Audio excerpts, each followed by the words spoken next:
到场的所有家长哈，因为现在已经7:30了，但是按照我们以往的讲座的这个就是经验来说，很多的家长会稍稍来迟，所以我们今天晚上在7:35，不管来了多少个家长，我们都会正式的开始我们的讲座。那今天晚上，正如我们海报上显示的呢，我们邀请到了Liam、我们的 Max 和 Amanda，他们3位呢是今年在我们的学校进行学习之后，考取了自己心仪的精英高中或者是科学高中的孩子。当然，在他们的成长过程中间，也有一些不一样的经历。他们今天晚上会用英文跟大家分享。所以在这，我特别的希望我们的爸爸妈妈能够让我们的孩子在这个周末的夜晚，即便今天的早晨去过中文学校，去过补习学校，回到家挺累了，也坐到这个电脑前头和爸爸妈妈在一起，听一下这些同学们的分享。那在这3位同学分享之后呢，会有我们的就是主管我们的 Selective School 考学班的 Darren 老师和主管我们科学高中的这个课程的 David 老师，他们2个来跟家长进行再进一步的交流。那 Darren 老师因为他普通话不是特别好，他主要是用英文跟大家介绍就是4大精英学校考试的一些重点以及课程的一些信息。那 David 老师会用中文跟大家讲解，也就是今天晚上的讲座，孩子的部分呢是100%的英文。老师的部分是一半的中文，一半的英文，但是所有的问答环节，我们是可以用中英文双语给家长、给孩子们进行问答的。往年通常情况下，很多的孩子会在线上问到老师，甚至问到就是当天演讲的这些同学们一些非常犀利的问题，因为他们的确也面临了很多的选择和困惑。在这里呢，我非常鼓励大家，就是邀请自己的孩子坐在自己的身边，跟大家一起来听这个讲座，或者鼓励孩子们回到自己的房间，开一下自己的电脑或者手机，在自己的房间安安静静的听这个讲座也是可以的。我相信今天晚上这个讲座会给大家理清一个思路，就是当我们进入到了中学阶段，或者马上要进入中学阶段，比如说今年6年级的情况之下，我们接下去要去怎么规划我们之后的中学的考学？我到底是往精英高中走呢，科学高中走呢，还是说我们有别的选择的机会？那当然，比如说我们有今天晚上分享的孩子中间，有的孩子曾经他的成长经历就是从私校出来的，但是为什么他最后选择离开私校去公校？这中间有很多他们的人生体验吧，短短的人生小体验我很喜欢他们，就是今天晚上毫无保留的跟大家都分享出来，所以特别鼓励大家积极提问。那如果呢，大家担心自己想问的问题可能在就是整个讲座结束的时候再问会忘记掉，没有关系，麻烦所有的爸爸妈妈们看一下，就是在你们的电脑的屏幕下方有一个 reaction 的这样的一个按钮，这个按钮上面呢，就是有举手的符号，也有笑脸的符号。如果你们当时特别想提一些问题的话，你们可以试试看这个举手的按钮。还有一个就是有个聊天的工具，叫 Chat 这样的一个工具，在这个对话框里头，你可以把你所有的问题都打出来。如果你担心时间长了会忘记掉自己当下想问的问题，你把它打出来，那我会在这边都收集好。到这个每一个孩子的演讲结束，或者是整个大片段的演讲结束之后呢，我会把这些问题汇总出来，然后一个一个的把你问到，好不好？然后呢，如果特别想问问题的家长举手之后呢，我们也会让您自己unmute自己，把自己的这个麦克风激活，您就直接把问题问出来也是可以的，好不好？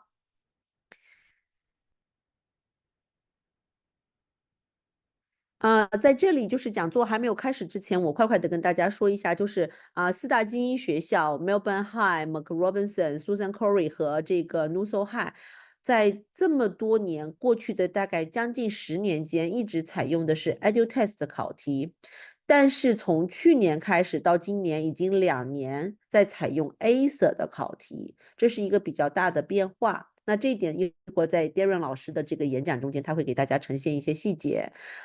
但是呢，4大精英学校之外的2大科学高中，也就是 John Monash Science School 和 Blackburn 的这个 Elizabeth School of Science，那这所学校，这2所学校精英的这个科学高中，他们还是在沿用 EduTest 的考题，但是要特别说一下，这个 EduTest 的考题里头，其实融汇了我们平常不常见的一个板块，就是我们的科学报告和科学知识考核的板块。这个板块一会儿我们 David 老师也会给大家一个比较详细的这样的一个阐述，所以说希望大家等会如果有可能的话，也可以拿个笔和纸稍微做一下笔记，好不好？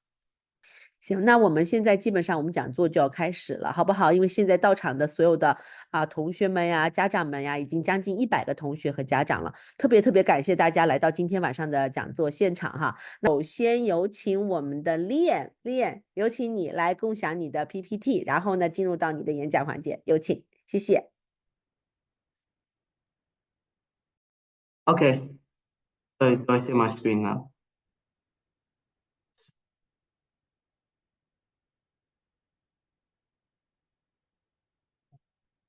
Okay, so I'm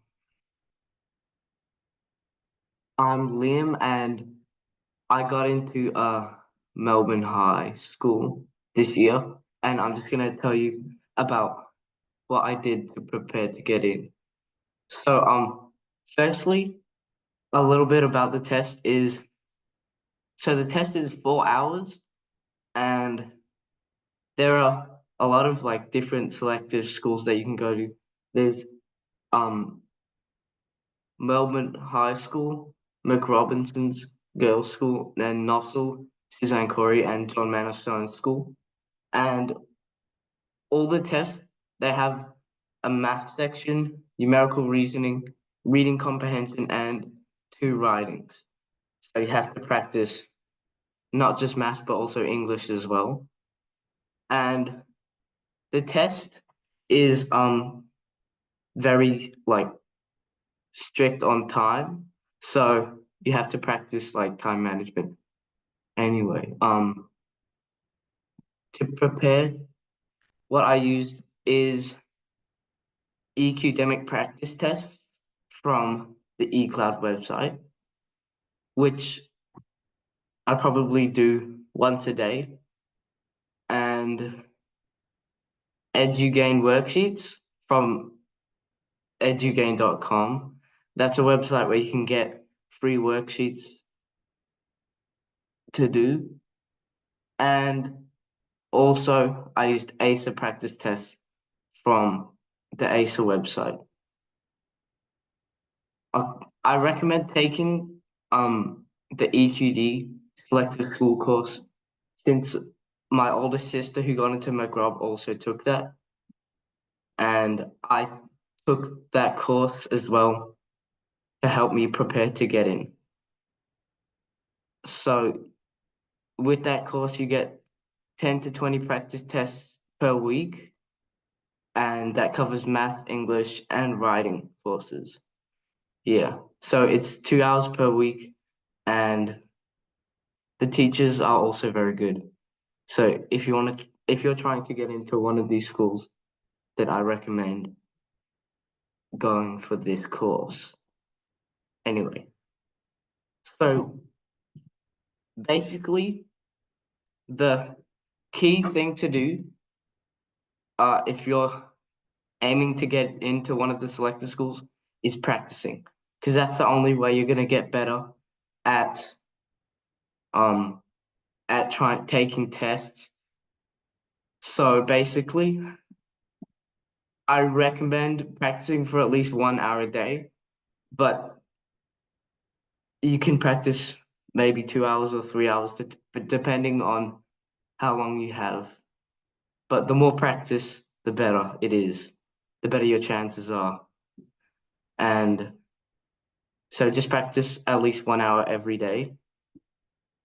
And write down at the start, before you start your preparation, you have to find some topics that you are bad at, like that you can't really do quickly, that you're not confident at, maybe like trigonometry or something, and write that down on a piece of paper, and then practice that every day, or find a worksheet from EduGain to improve your skills. And it's so important to use a timer, otherwise you're not really practicing, because in the test, one question, you only have 30 seconds to do it.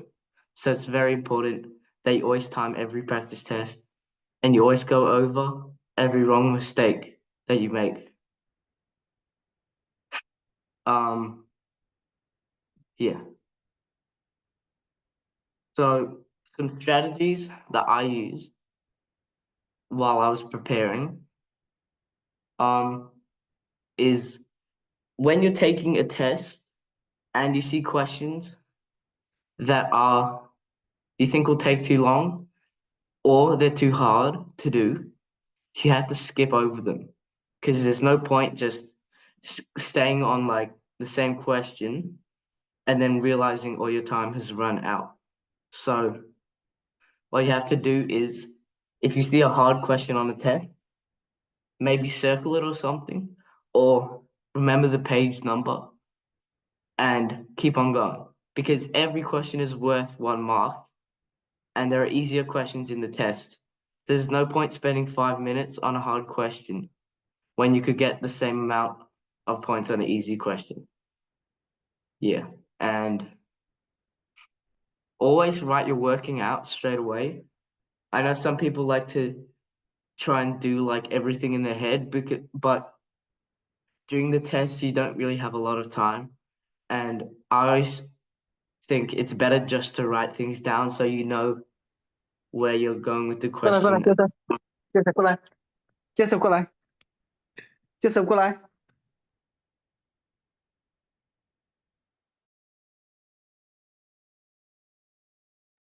And what I was saying is so you know like you can organize your working out and you can get to the answer faster. So don't try working it out in your mind because that's a bad habit. Like personally, that's what I think. Anyway, whenever you start a question, without first trying to work it out, read the whole question at least once while highlighting key words or phrases, since this will help when you need to go back to the question, you can see instantly like important numbers, like highlight the key statistics. This is very important for figuring it out faster. Also, even though I didn't have the next one is don't study with your phone near you.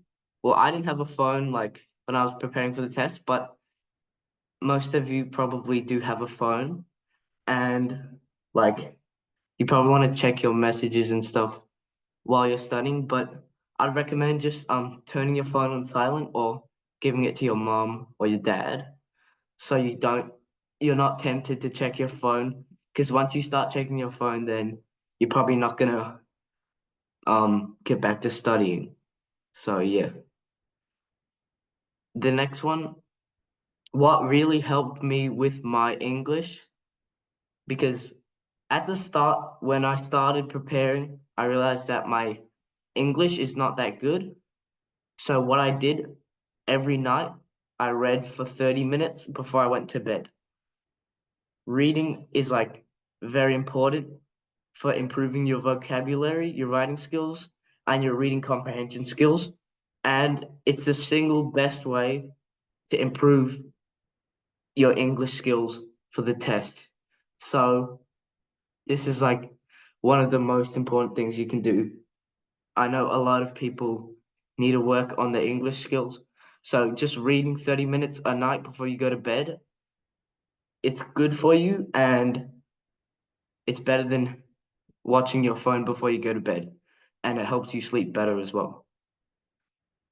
The last one is I'd recommend you play a sport like soccer or tennis or something, or swimming, because during your preparation time, you can get you can spend a lot of time sitting down and just practicing, and you don't have a lot of other things to do. So just pick a sport or a hobby and do this an hour every day. It helps your brain relax after you've been practicing for a long time. Anyway, so on the day of the test, you gotta in the week before the test, what I did is I increased the hours that I practiced every day. So 7 days before the test, I was practicing 1 hour. and then 6 days before, an hour and a half, 5 days before, 2 hours, 3 days before, and so on. Because it's so important to get that practice before the test, because then when the test day actually comes, it'll just feel like you're just practicing. Yeah, it's not a big jump from 1 hour of practice to a 4 hour test. So definitely increase the intensity before, but not on the very last day before the test. You, I highly recommend taking a day off of school, off of practice to just relax, since your brain will probably be stressed out and you'll be very nervous. There's no point of practicing a lot before the test because you're not going to retain that information on the day. It's not going to be helpful for you. And what I did is I just took a day of school. I ate like a good meal and I just watched TV because it'll help your brain focus and give your brain a break for the test tomorrow. So on the day before the test, go to sleep early, drink a lot of water because that's good for your brain, and eat a good breakfast because breakfast is the only meal you get before going to the test, and the test is very long. So trust me, you're going to be very hungry during the break, and there's only one break. So bring you can bring a little snack in your like bag with your pencils. I bring dark chocolate because it's scientifically proven to increase like your cognitive ability. So I yes, and go to the toilet during the break because you're probably gonna need it. Okay. Don't be nervous. That's the most important thing. Don't be nervous because you all of you have prepared for like 6 months, maybe a year, maybe 2 years even. So you're ready for the exam and you shouldn't be doubting what your capabilities. Just try your best on the day. And the most important thing is never stop during the test. Even if things get hard, just skip the question. Since if it's hard for you, it's also hard for everybody else. Because this test is not designed to be easy. So don't give up, because that's the worst thing you can do after you've been practicing for so long. So just keep on going until the end and you'll be fine. Anyway, that's the end. Thank you, Leah. Thank you. Thank you so much. Okay, just one question like so far raised by a person called David. I'm not sure it's a student or a father. He just want to know like, every night before you get to bed, what kind of a material, what kind of a book you read? Uh, it doesn't really matter what book that you're reading, as long as you enjoy the book and it's not too easy. You need a bit of a challenging book with advanced vocabulary. So like hard, difficult words that you can practice with. It could be like a novel or a nonfiction book. But me personally, I just have a bit of science books, a bit of like stories, a bit of like everything, because that's a good balance between what you need to know in the actual test. Yeah, Okay. just 30 minutes at night is good enough. Okay. And normally what time you get to the bed, Liam? Oh, Like during for me, when I was practicing, I might go to bed from maybe like 10 o'clock or 10:30. But when you get closer to the test, you should go to bed earlier. Yeah, okay. All right. and you can wake up later as well. So, Okay. All right. Thank you so much, Liam. Okay. Next one will be Max. Okay, Max, you can introduce yourself. Okay, and start share screen. OK，Max 考上了 John Monash Science School，所以他现在跟大家分享，好不好？Max，你可以介绍一些你自己从哪里出来的，学校是从哪里出来的，什么都可以介绍一下，好不好？谢谢啊。嗯。哦， Give me a sec.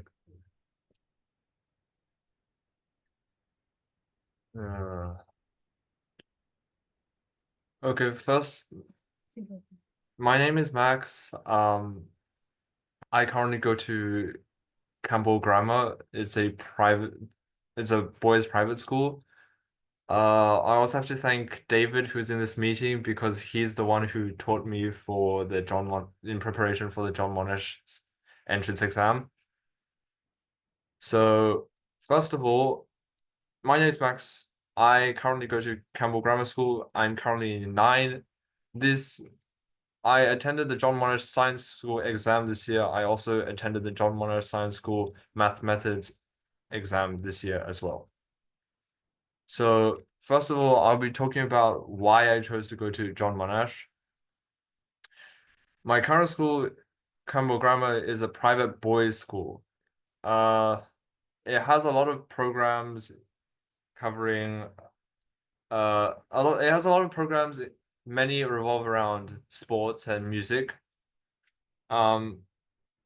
I Unfortunately, despite these are emphasized in our school, I'm not very good at either sports or music. Instead, my interests lie more around physics and mathematics.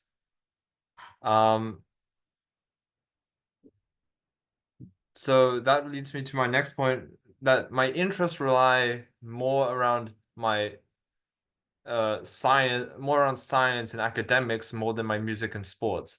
So the opportunities provided by Campbell Grammar is kind of wasted on me because those music and sports are my strong points. So I learned about John Monash from a friend because they tried to get into John Monash. Um, I later I later went to the John Monash annual expo. So they do a science expo every year where this year 10, 11, and 12 students present what they've been doing over the course of what they've been learning about during that period of time, especially in the first semester. On the day, you can ask all the students about what they've been learning, what projects they've been doing, how the curriculum is going. The year 11 students are especially interesting because they've already done year 10, so they can tell you more about what the curriculum in year 10 and what happens. What really interested me on the day was the variety of electives that you can do especially in year 10. Many include computer science. The computer sciences lessons are very different from the ones that I currently have at my school, because instead of focusing more around programming game development, they're more focused around more modern technology and software like artificial intelligence and deep mind learning. That really attracted me, so that's what prompted me to try for John Monash. John Monash is also arguably easier to get in than other schools, like for example Melbourne High. One, it's less well known. Second of all, its subjects are the tests are definitely different from normal selective school tests. So you have mathematics and numerical reasoning, but instead of normal English subjects, you have scientific reasoning and a scientific report and a science-based essay. This is definitely very different to the tests I used to do before, which were mainly focused around English and maths. Another important point is money. So my current school, Campbell Grammar, the school fee is roughly $40,000 a year, which is quite expensive. John Monash is roughly 400, so that's about nearly 100 times less. So that's another reason that means I can save a lot of money for my parents to relieve the financial stresses. So that's another major factor of why I decided to try for John Monash. So the next point is what I did in preparation for the John Monash Science School entrance exam. I attended the John Monash Science School course at the EQD tutoring school. So David was the one who was teaching me there. I was doing the on-site learning. The lessons cover a lot of content and then quite easy to understand. So they push.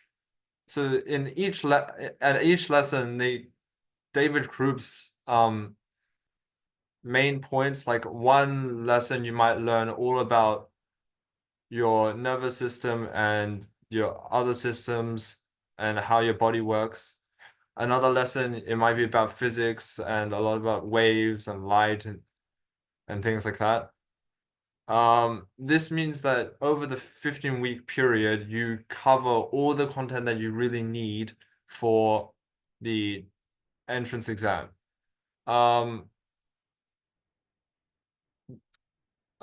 Because a lot of the content that you need to cover is mostly year 9. When you're trying to go for the exam, of course, you're not going to have to learn everything.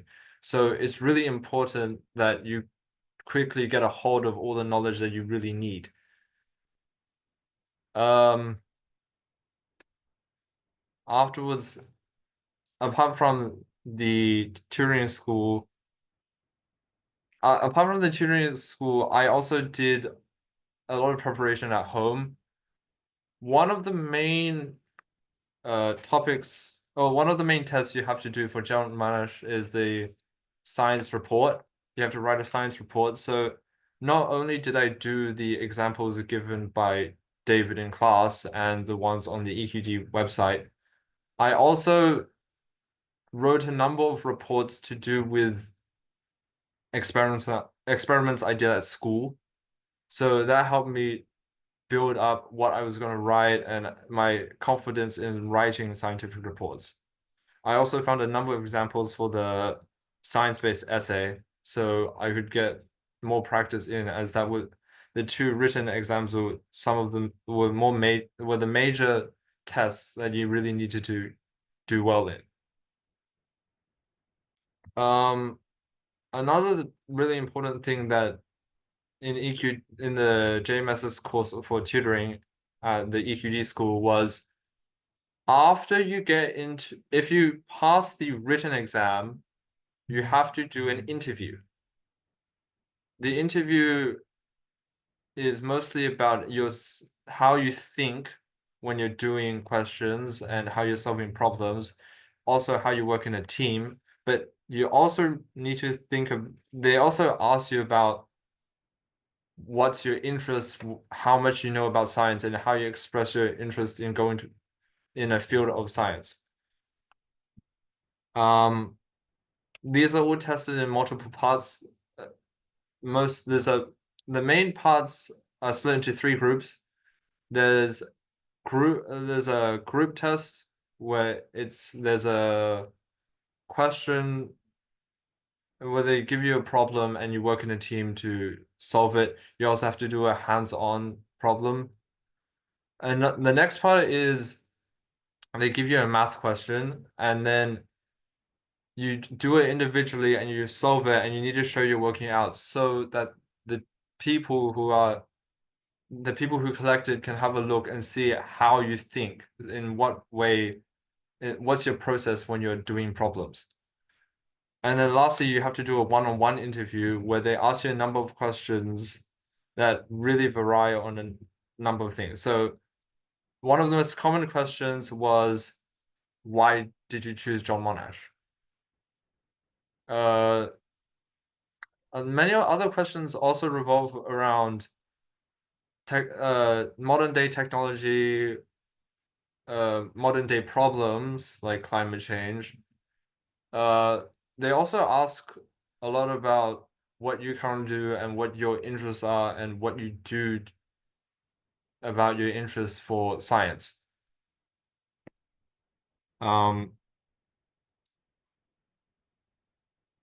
Apart from that, uh,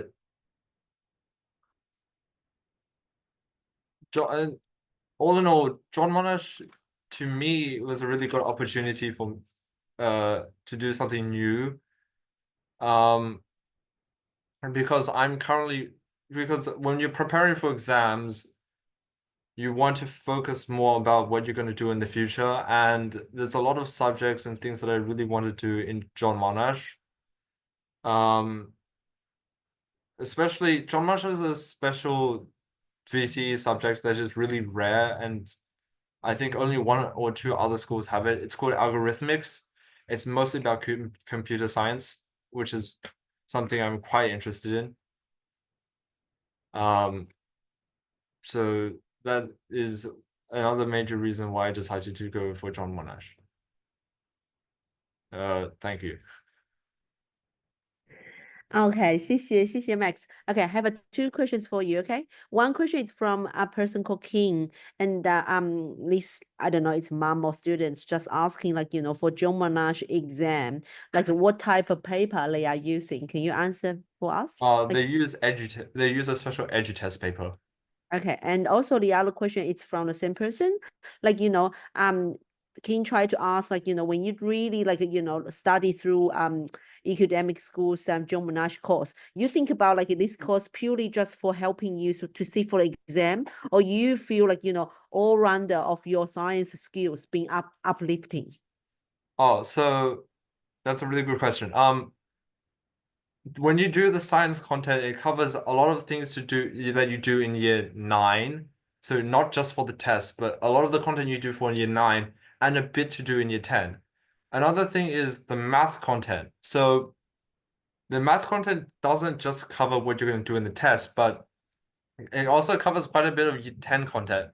So when I did the math methods entrance exam, which is like an accelerated class, so you can do math methods VCE in year 11 instead of year 12. A lot of the content really helped me build up my confidence and all the knowledge that I needed for that test. And that's how I got into the accelerated class. Okay, great, thank you. Helen, one person called Helen, like she asked when it's the John Monash Science School Expo normally. I'm pretty sure it's in term 2 on a Tuesday. So I remember this because I've attended it twice. I don't remember the exact date, sorry. I'll post it in the chat later. Okay, all right. Thank you. All right. So now we move to Amanda. Okay. So, but Max, don't leave. Please don't leave here because later on we will go Q&A section. OK。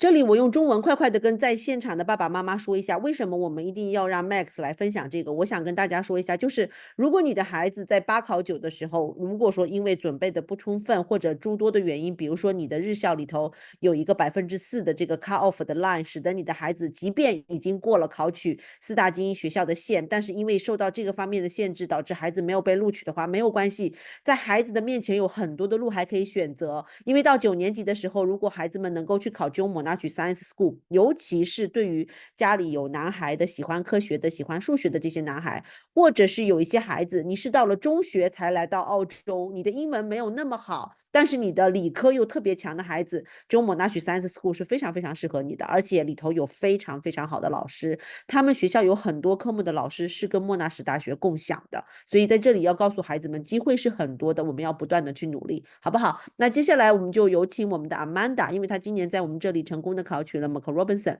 我们让她来给大家分享一下，谢谢。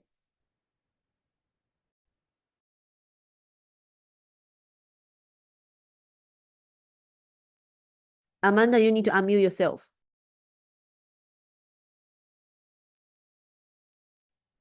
Okay.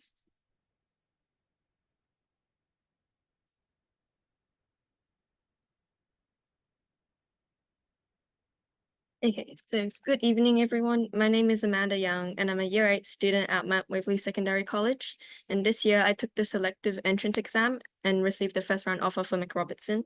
And I also participated in the Haileybury-Keysborough Scholarship exam, as well as the Cornwall Scholarship, and passed both successfully. So you may think I am knowledgeable, but my academic journey did not start very smoothly. In primary school, I was a pretty average student. My grades were merely good, not amazing, but not unacceptable. But still, my NAPLAN results were not bad, so my parents suggested I should go for a scholarship test in year 5. Term 3 that year, I enrolled in an EQD scholarship practice class, but I soon found that even with the teachers clearly explaining each question, I couldn't understand anything at all. I was learning that scholarship tests require knowledge 1 to 2 years above your grade level. I first understood the true concept of studying, but I lacked the motivation and the right mindset. I studied because my parents forced me to. I did the homework because I had no choice not to. And learning was tedious, as it was a non-negotiable, have to be done type of thing. In fact, it took time, reflection, and a lot of support to reach the level I am at today. But with focus, persistence, I've gradually made progress. Thank you. Before diving into the methods I used, I wanted to ask you a question. Have you ever felt like you're putting in a lot of effort, but your progress just doesn't match up? Or maybe you sometimes feel that studying is just a routine without much impact. So today I will be going through some techniques that I've used and some methods to help me get through this. So I will be talking about three parts: maths, English, and the interview. So mostly I'll be focusing on maths today. So looking back, I owe these achievements I've made to a 3-step process that I've used to improve my learning. 1, setting goals. 2, finding the right method. And 3, consistent effort. While these steps may sound very simple, they have a major impact on my academic growth, much like how common elements can create powerful reactions. So let me break down each steps and share what each one has meant to me. Step 1, setting goals. We often hear that goals are the foundation of success. For me, setting goals wasn't just about picking a grade target, but about using something called reverse thinking to identify what I wanted in life and then working backwards to find the steps needed to reach it. I imagined my ultimate goal would be to live a happy life. So to get there, I realized I would need a solid academic foundation and a good professional degree. This meant I needed a strong VCE score, which in return required me improving my current school performance and aiming to get into either a selective school or require a scholarship. So in this way, I learned the power of reverse thinking, setting short-term goals that aligned with long-term aspirations. I also came across a helpful concept called first principle thinking. This means breaking down a complex problem into basic components and addressing each one individually. I have to think about why I'm doing what I'm doing. I have to think about what my motivation is. Like Elon Musk's first principle thinking, I have to find my final target and that I want to achieve. So I would think to myself, why do I study maths? To get into the enrichment program. Why get into enrichment? To better my chances at McRob. And why go to McRob? For a better VCE score. And to get a better VCE score so I can go to a good university to get a secure job, which will lead to a sense of happiness and security. So my final principle is happiness and security, and that is what I work for. Step 2, finding the right method. After setting my goals, the next step was finding the right approach to achieve them. I used to find maths dry and uninteresting, but I realized that with the right methods, the majority of subjects can become manageable and even sometimes engaging. I started using what many people call the 3-step learning method: pre-study, revising materials before class, classroom learning, focusing in class, and post-study review, reviewing material learned. And all of this, I also combined that with summarizing key ideas. However, I wanted a more precise way to measure my understanding of each topic, so I followed a system that includes 4 phrases of understanding. I don't know that I don't know. I know that I don't know. I know that I know, and I don't know that I know. These 4 statements may sound complicated and confusing, but hopefully I will take you through them in detail and you will understand what each one means. So the first stage is I don't know that I don't know. Initially, I only half-heartedly skimmed through the textbook, thinking I understood the material taught, but when I tried to solve problems, I often got them wrong. I realized that this was due to my lack of thorough preparation, which prevented me from identifying what I didn't understand. This stage represents the ignorance of concepts or ideas that I haven't yet encountered. I often fell into the trap of thinking I knew everything I needed to, limiting my curiosity and my understanding of broader topics. For example, if I'd only known of basic arithmetics, I wouldn't have even been aware that complex subjects like trigonometry or logarithms exist. I wouldn't want to learn more, as I didn't even know they existed. So this led me to the next stage. I don't know. I know that I don't know. At this point, I became aware of the gaps in my knowledge. I realized that there's more to learn, and I became conscious of what I didn't yet understand. When there's calculus, whether that's calculus, polynomial equations, or other complex topics, doesn't matter because I know that I didn't know these topics.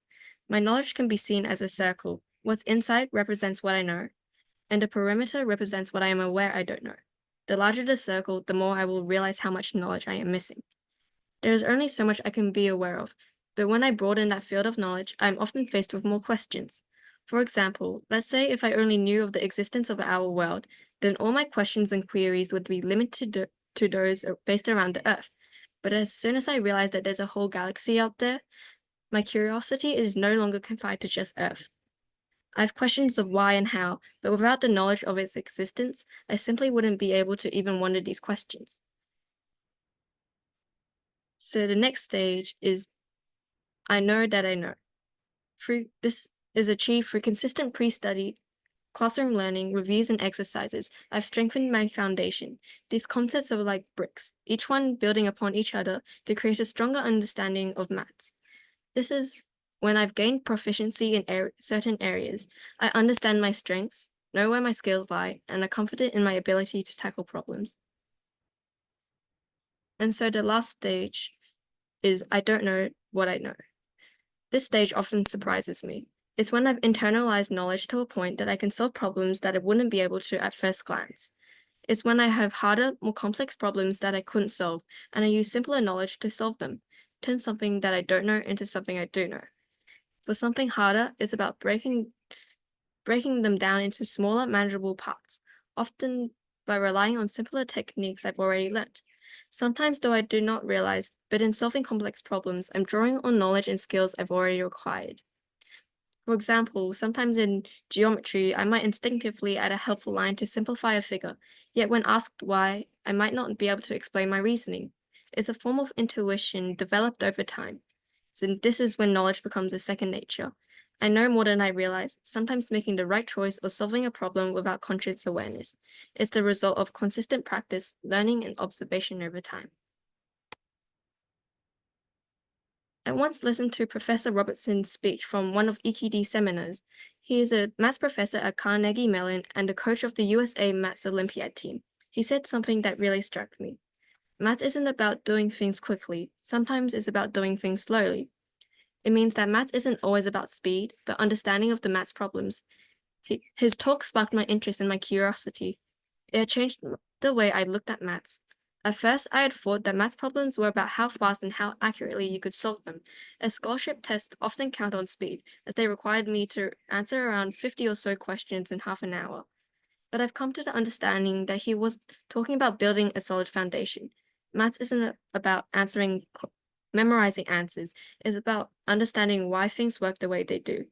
He said, if you can break down steps, then you can truly understand how each one works. Even the simple equations, like 1 + 1 equals 2, are so obvious, but has anyone ever thought why? Sometimes just slowing down and taking my time to complete harder questions can be beneficial, as this can help develop a way of logical thinking that helps not only with maths problems, but also in life. Step 3, consistent effort. The third step, consistent effort, might seem straightforward, but it is often the hardest to maintain. Setting goals and finding methods can be easy, but keeping up with the effort every day is where the real challenge lies. Early on, I would lose focus and get easily distracted. I would pretend to study while actually watching videos or checking my phone, putting on a show of studying that wasn't productive. This led me to a realization. I was staying in my comfort zone of pretending to learn. This reminds me of a story. A man returning home one night realized he's lost his keys, and although he knows he hasn't dropped them by his door, he keeps searching under the streetlight because it was brighter there, and so obviously he did not find his keys. This might seem odd, yet it mirrors my past approach to studying. I knew that pretending to study wouldn't improve my grades, but I stayed in my comfort zone because it felt more safer and more familiar. When I realized this, I knew it was time to step out of my comfort zone and start making a real effort, but no one wants to give up their free time for studying.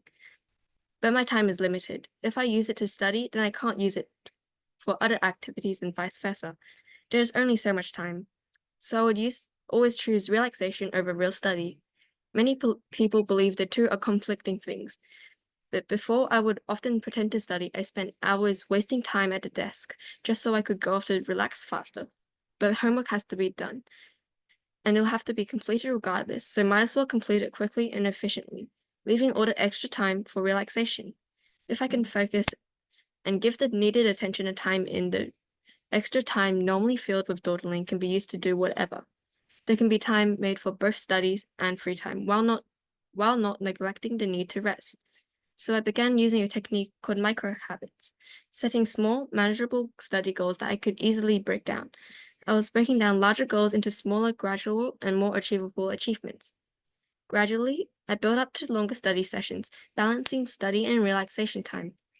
Slowly, I found my focus and efficiency improving, and the same tasks took less time, which left me more time for other activities. Learning is about balancing your study time with your free time. Furthermore, my surrounding study environments also proved to be very important towards the outcomes of my learning.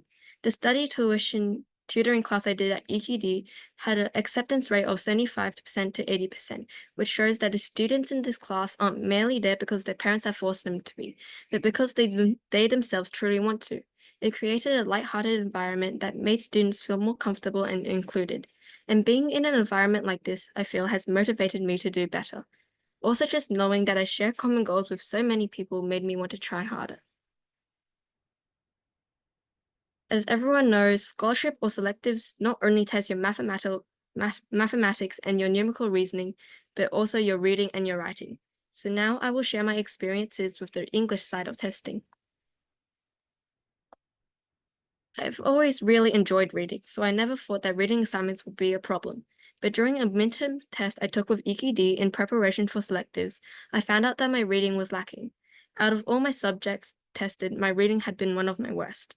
At the time, I realized that all the books I read were all fiction stories, whereas the ones given in tests tend to have more of an academic leverage with non-fiction passages. This was the main reason why my comprehension results were always my worst, when I enjoyed reading so much.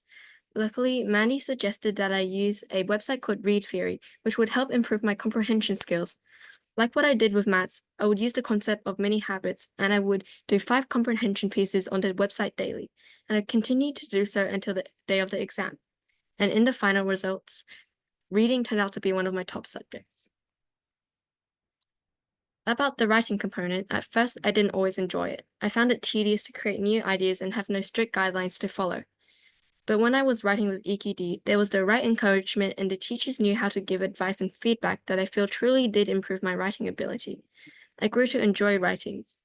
I feel creative writing gives the ability to weave and maneuver words into forms of such a story that can lure and move audiences on such a deep level. And while my creativity nor my ability to write did not falter, Mandy spotted a crucial problem with my writing. My spelling was horrible. As we were focusing on the selective exams, she told me that though my spelling wouldn't lose any marks, it would still bring the overall appearance of the piece down, losing valuable points. Although my ideas for writing are genuinely good, this time selective results prove that my spelling really does affect my overall grade. And so following one of Mandy's suggestions, I now pick up new or unknown words when I come across reading. I learn new words while I do something I enjoy, reading. For example, when I'm reading a book I enjoy, I often find fragments of passages that I really like, and I will use my Kindle to note them down. Like the methods I used to study maths, I expand my comfort zone from only reading fiction to improving my vocabulary through this enjoyment. And hopefully, with perseverance, I will come across a steady and quick improvement, just as I did for reading. So previously, I talked about my experiences with English and maths, and now I would like to talk about some of the scholarship process of the interviews. I did a scholarship test for Haileybury-Keysborough. There was a process of 3 rounds, 2 tests and an interview. Firstly, I did an online test process from home, and after receiving an invitation via email, I was invited onto school grounds to take a second test. But after completing it, I was surprised at how easy it had been. It felt a lot easier to complete than round 1 had been, and I would have thought that the second round would have been harder than the first. But after I passed the second round, I was called back for an interview. So now I will take more time to explain the interview process in more detail. This interview is a big part of the admission process. It's how private schools evaluate a student's English communication, logical thinking, and overall abilities. Beyond test scores and application materials, the interview really lets schools see who you are. It's a two-way street. They get to know who you are, and you're getting to know them better.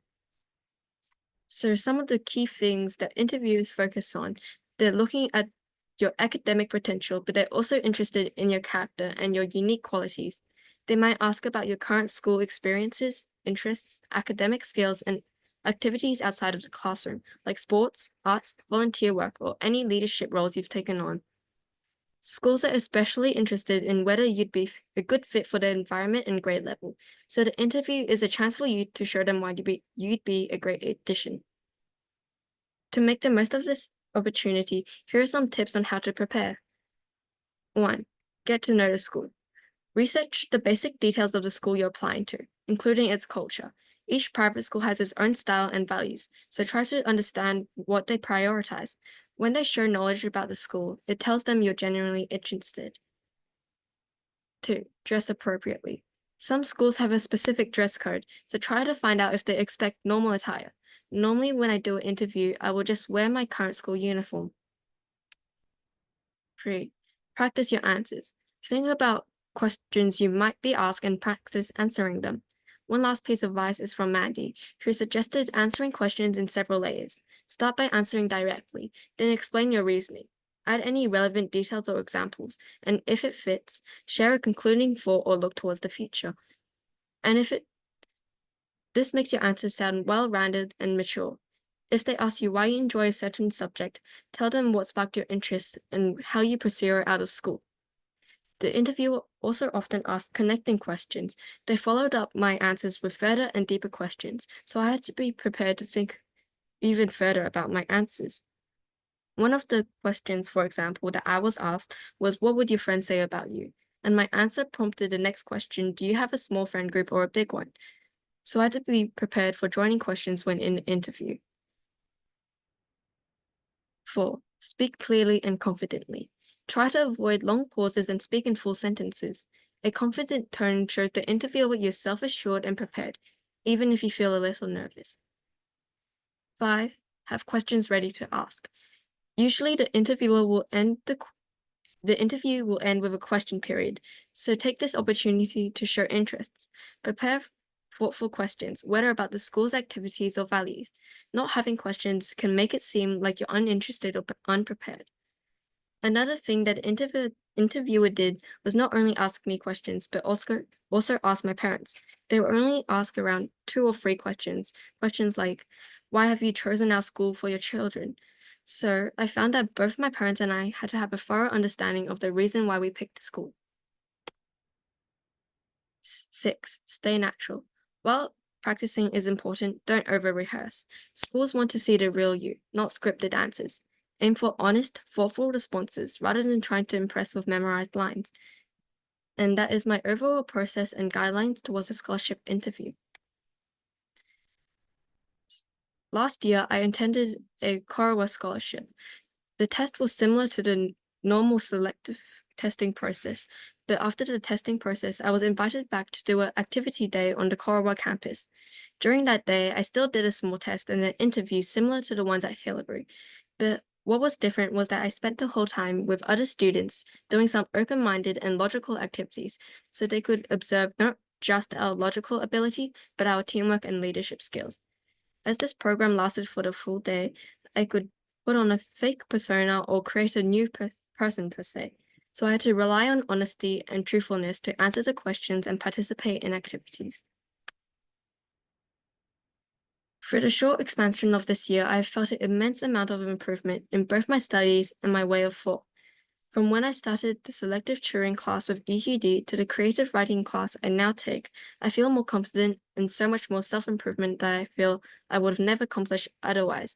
I feel if I constantly challenge myself, I can expand my comfort zone and achieve so much more.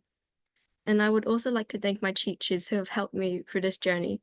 Thanks to Mandy, who has given me such valid and helpful advice, and to my selective tutoring teachers, Stephen and Darren, for helping me improve, and to James, who is taking the creative writing class and teaches the creative writing class I now take. Thank you for showing such support on this journey. And thank you for listening. OK, thank you, Amanda. OK，谢谢。好，那现在这3位同学基本上都把他们要 present 的部分都 present 完了。接下去，因为我们要抓紧时间，我们先让我们的 Darren 老师来 present 一下，就是他的 Selective School 这块的课程大概会涵括哪些内容，考试有哪些重点的事情，想跟我们的爸爸妈妈和孩子们交代一下的。好的，有请 Darren。OK, Darren, it's your turn.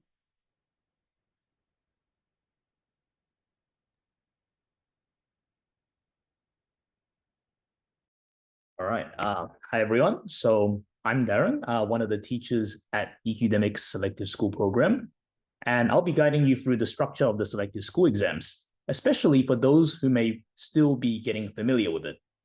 We'll also explore the expectations of each component of the exam and discuss how you can set yourself up for success. So let's first start with the exam structure. So as Mandy already mentioned, since last year, the test has been run by ACER rather than EduTest. And so for those of you who have experience with Year 7 scholarships or SEAL-type tests during your Year 5 or Year 6, some aspects may feel familiar. However, ACER's selective school exam has unique elements that set it apart not just from other test providers, but even from its other ACER exams. And so you can see the changes with the time and questions here. The main changes from reading comprehension, which has now increased the time and decreased the question number, and maths, which has significantly reduced the question numbers as well. You can also see a small bump in the writing time. And as I go through each section, I'll explain in more detail what these changes actually mean. So let's begin with the verbal reasoning section. Okay, so this section evaluates a student's ability to identify relationships between words and ideas, solve analogies, and make logical inferences. And so students that do well in this section will have strong vocabulary as well as critical reasoning skills. Right? Some key question types that you'll come across are the analogies, right? As you can see, like big is to small is to, okay, probably not that easy though, as well as synonym and antonym identification, okay, and unscrambling words. So all three of these first types require very strong vocabulary skills, because if you don't understand what you're reading, then you won't be able to do the question. Aside from that, we also have like codes. Okay, codes can be like, they just make up a code on the spot for you to try to crack.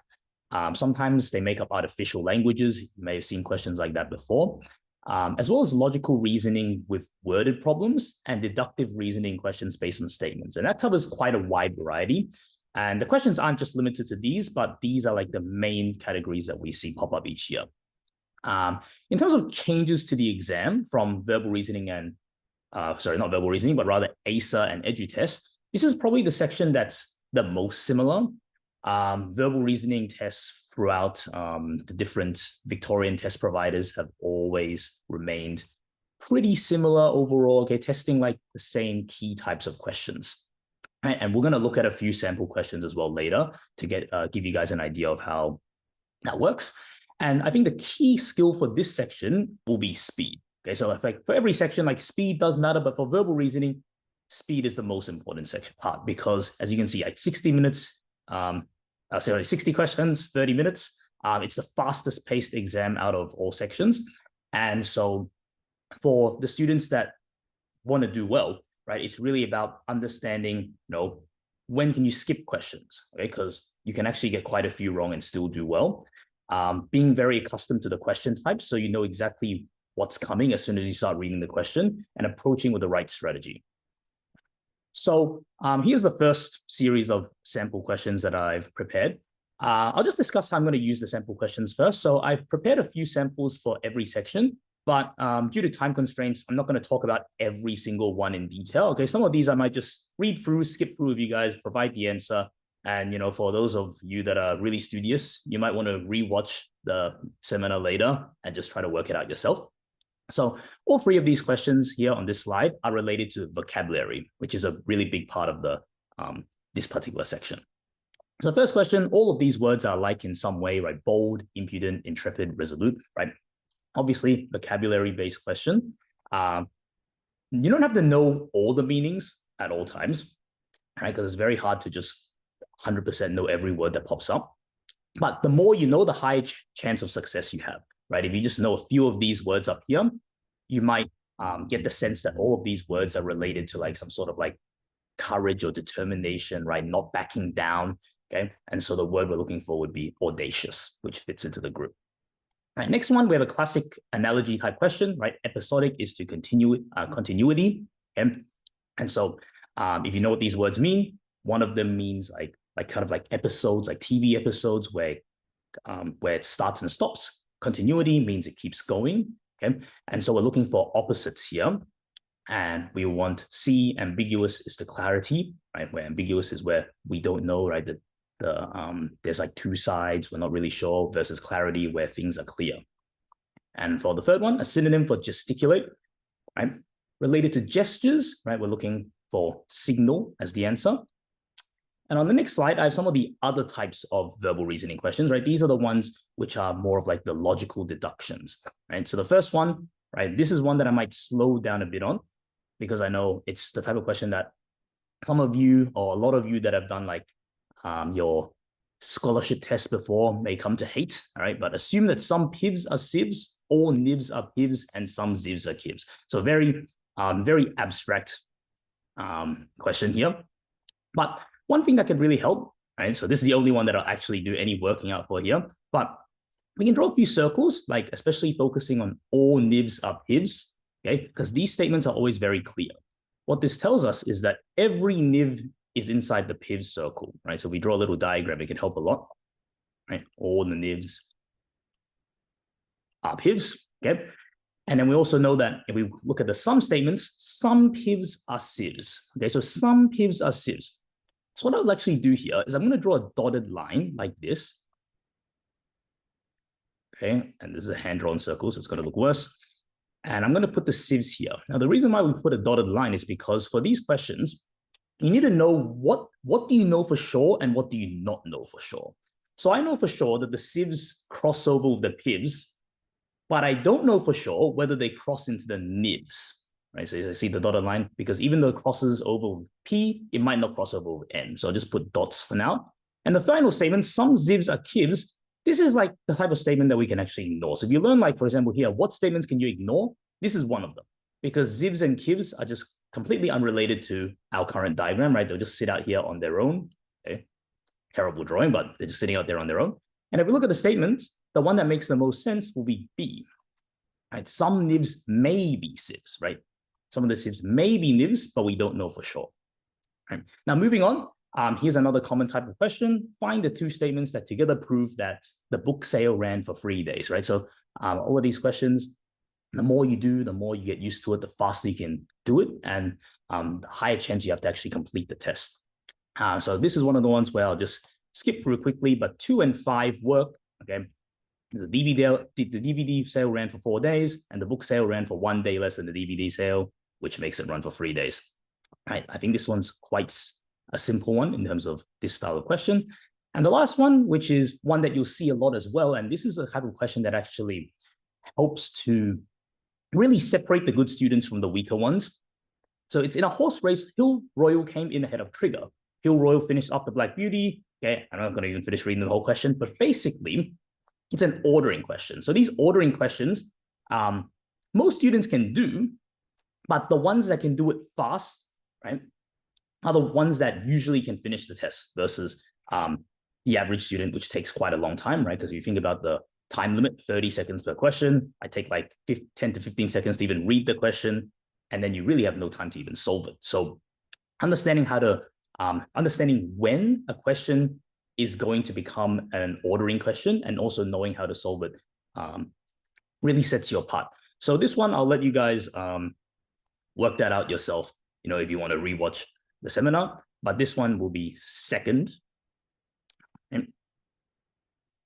And so moving on, we have the reading comprehension. So this is a really big change from the edu test, okay? Because as I already mentioned earlier, right, we gained 5 minutes and we lost 15 questions as well compared to 2 years ago.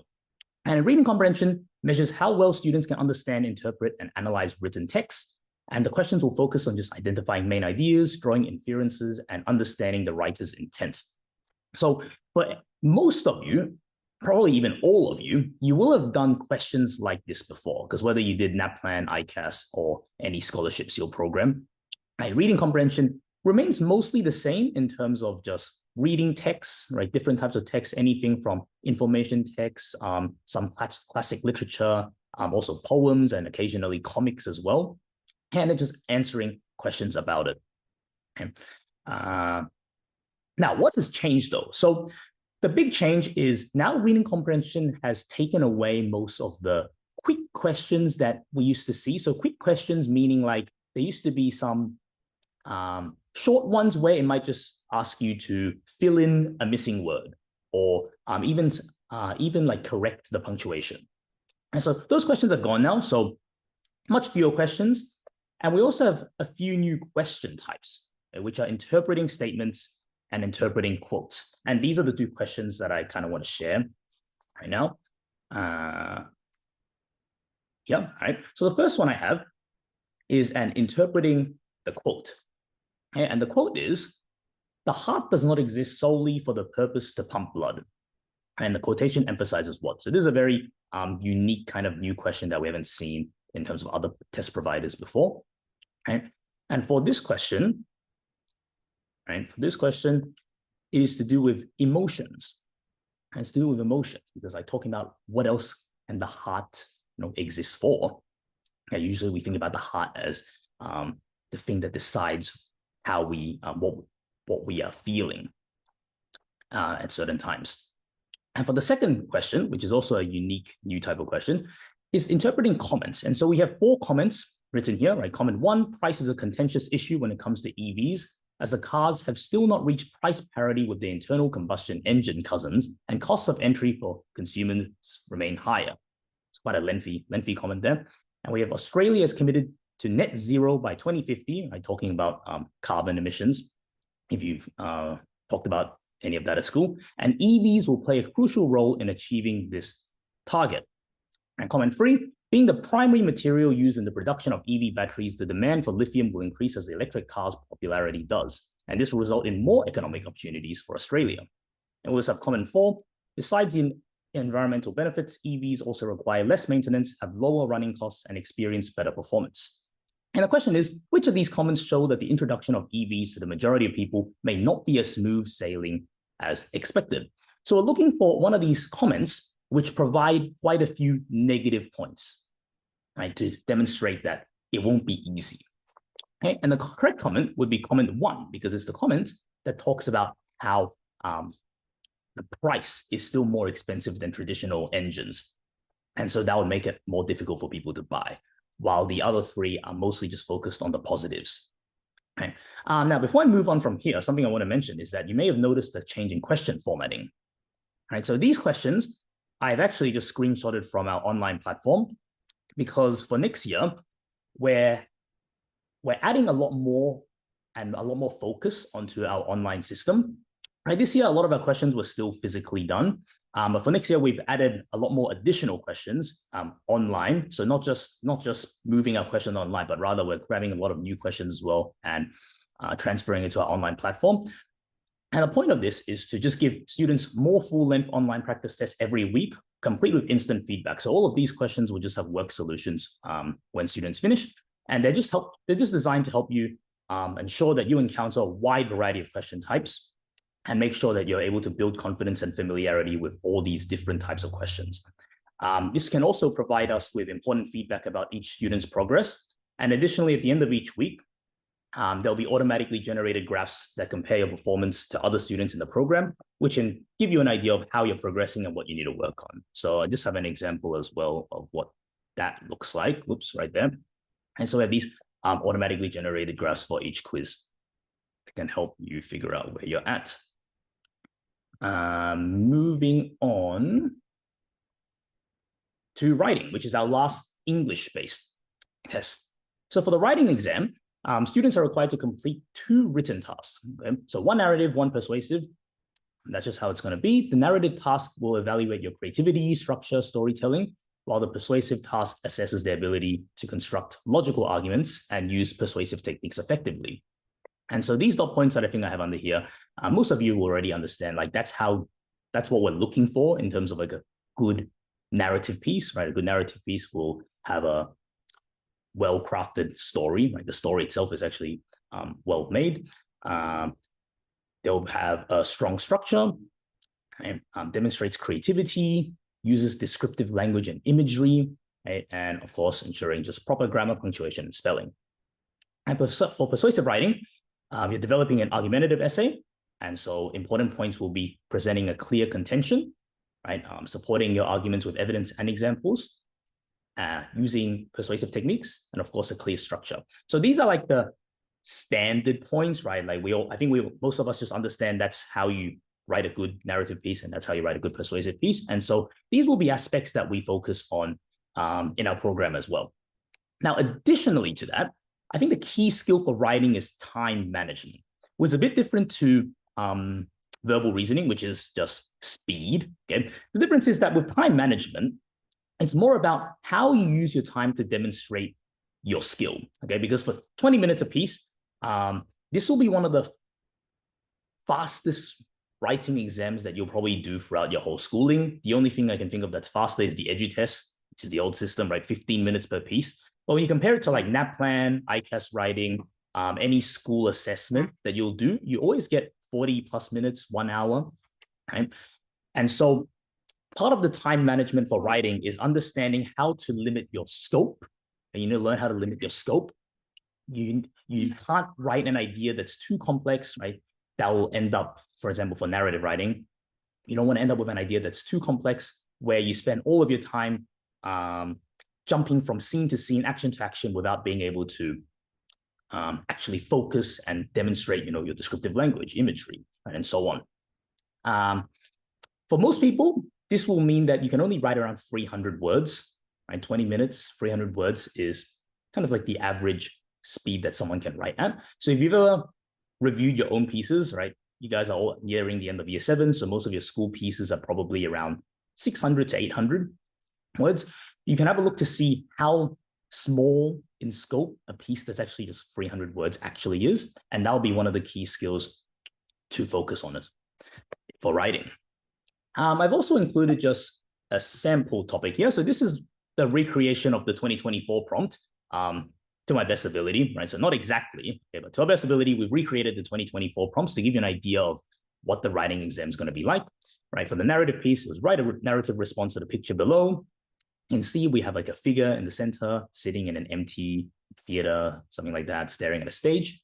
And for the persuasive piece, it was something along the lines of, do you think that cinema attendance will rise or fall in the coming years, with a graph, not exactly this one, but I found a graph that can kind of represent something that you might get. In this case, it's a graph of cinema attendance from 2019, okay, to 2020, up to 2023, right, for different countries. You can see the clear drop during COVID as well, and you can use the graph to make some arguments. Something else we've noticed with the writing prompts now, since we have 2 years, is that the two topics tend to be related to each other in some way. So you can see here, right, cinema attendance, the girl could be sitting in some sort of cinema as well. And so you get two related prompts for your narrative and persuasive. Now, before I move on to like the maths components, I just want to talk about how after reviewing these English-based components of the exam, you may notice how crucial vocabulary is across all sections, right? If you have a strong vocabulary, you can significantly improve your performance in verbal reasoning. It'll help you tackle definition-based questions in reading comprehension, and also enhance your writing expression and flow. So there's one key habit to adopt during your self-preparation and learning. It's maintaining a personal vocabulary notebook or digital document where you can write down any new words you come across and practice applying it, right? Make sure you regularly review and also try to actually apply it in your writing. That really helps with learning new words and expand your language skills. As you can also see, right, I didn't exactly know what Amanda and Liam would talk about, but you may notice that they both talked about how learning new words was really important, right, and increasing the vocabulary for the exam, and also it'll help you with any future studies as well, not just the exam. Moving on to quantitative, okay, which is sort of similar, okay. If you remember back to my very first slide, quantitative keeps the 30 minutes and 50 questions, but the exam is a little different, right? So this section tests numerical and logical reasoning skills.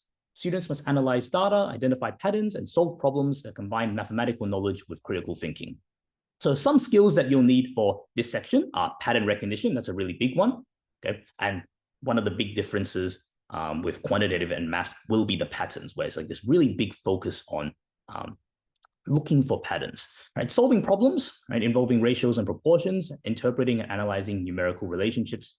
You might be using some basic algebra for problem solving, and also some logical puzzles using numerical information this time rather than the written information from the verbal reasoning. Right? So similar kind of exam, but there is a new question type, which is abstract reasoning. And this is a type of question that we didn't really see in the old EduTest systems, or not even many of the current tests that are around, except for AAS, if some of you have done some AAS scholarships. So I want to take a look at some of the standard questions that we get in numerical reasoning. Oh, sorry, not numerical reasoning, but the new quantitative. And the first question, we have Rita, who's arranging matchsticks to make patterns like the one shown in the below figure. And I'm not going to go too in depth with the question, but you can see it's a matchstick pattern. Again, you're trying to work out how many patterns, what pattern number will we actually reach by the time she uses 245 matchsticks. Right? So I'll just provide you an answer, okay? Answer should be 60, okay? But if you want to go back and work on it later, you can. For the second one, all right, the numbers in each group follow the same rule. Find the number that should be replacing X. So you can see we have pairs of numbers, and we're just looking for a number to fit in that spot. For this one, the numbers just add up to 24 for all of them, okay? And so we can select 17.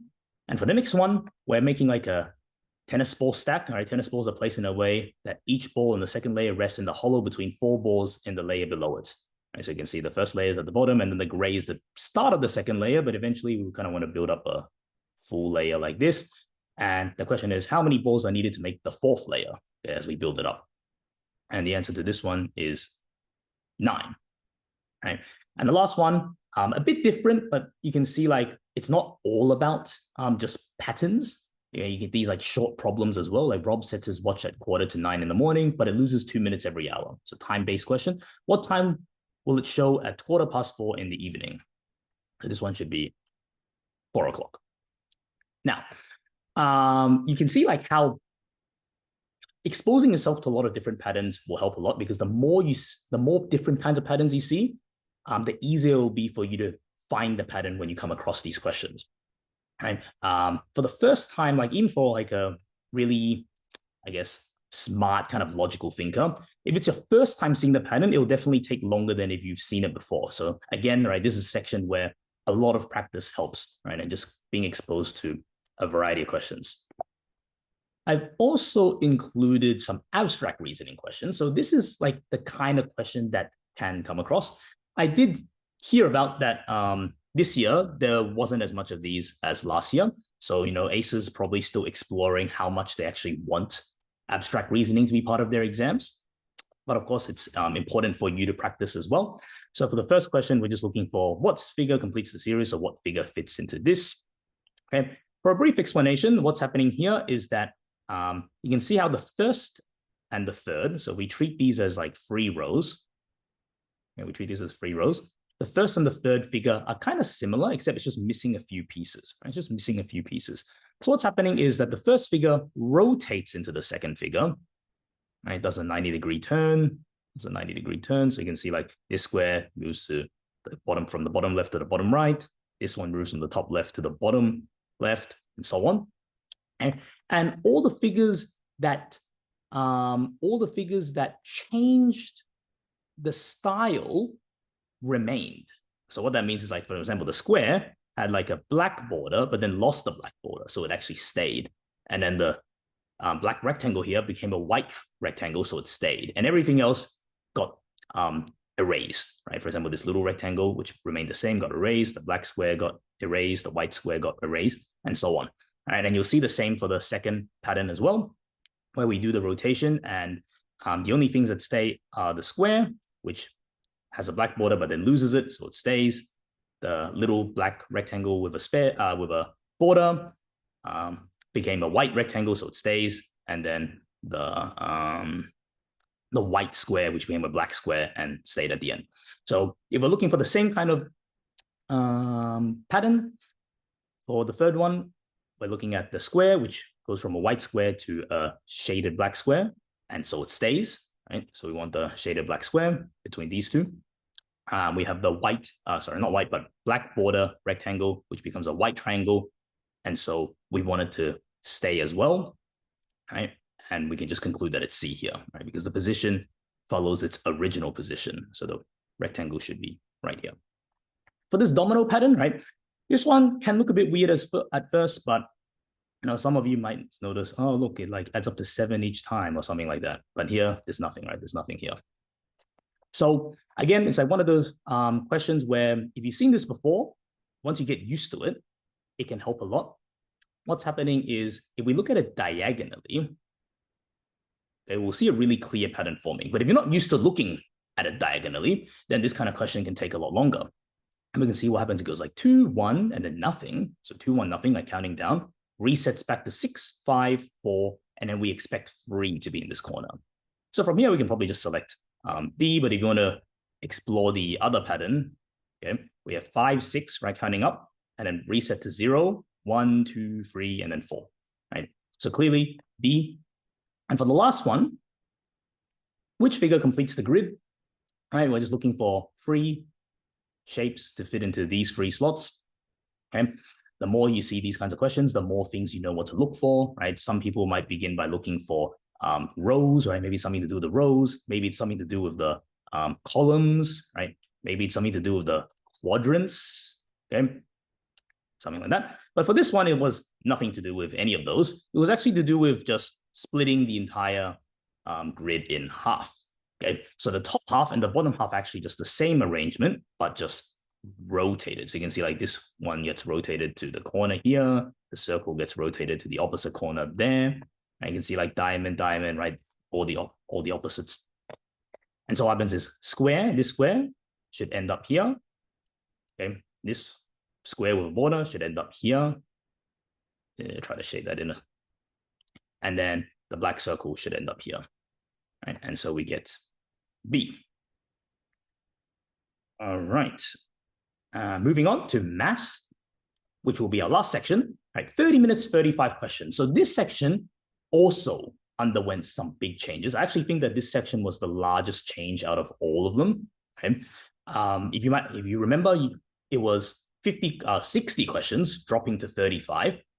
And this section assesses students' proficiency in mathematical concepts, including arithmetic, geometry, and problem solving. Right? And students must apply the knowledge to complex multi-step questions under time pressure. So despite the questions dropping from 60 to 35, the test probably hasn't gotten any easier at all. And the big difference is that it used to be these quick questions, all right? And I'm going to show you some examples after this slide, but it used to be these quick questions, right, that can reach the difficulty of a year 9, like towards the end of year 9 level questions, and maybe even touching some year 10 questions, and basically just benefit students that learn 1 to 2 years ahead and are, proficient and can do it quickly. All right, but now the test is actually a lot more limited. Okay? So all questions can be done with just year 8 knowledge, although having some higher level knowledge can assist you. And so for the problem solving, we get topics, such as like arithmetic problems, fractions, decimals, percentages, algebraic equations, geometry and measurement, data interpretation, probability statistics, right? None of these that you will not have seen before, right? Time constraints. So based on this year and last year's participants, it seems that this is actually the section that now poses one of the biggest time constraints, surprisingly, right? Even though it only has 35 questions. And that's because the type of questions asked now can take a long time to solve, right?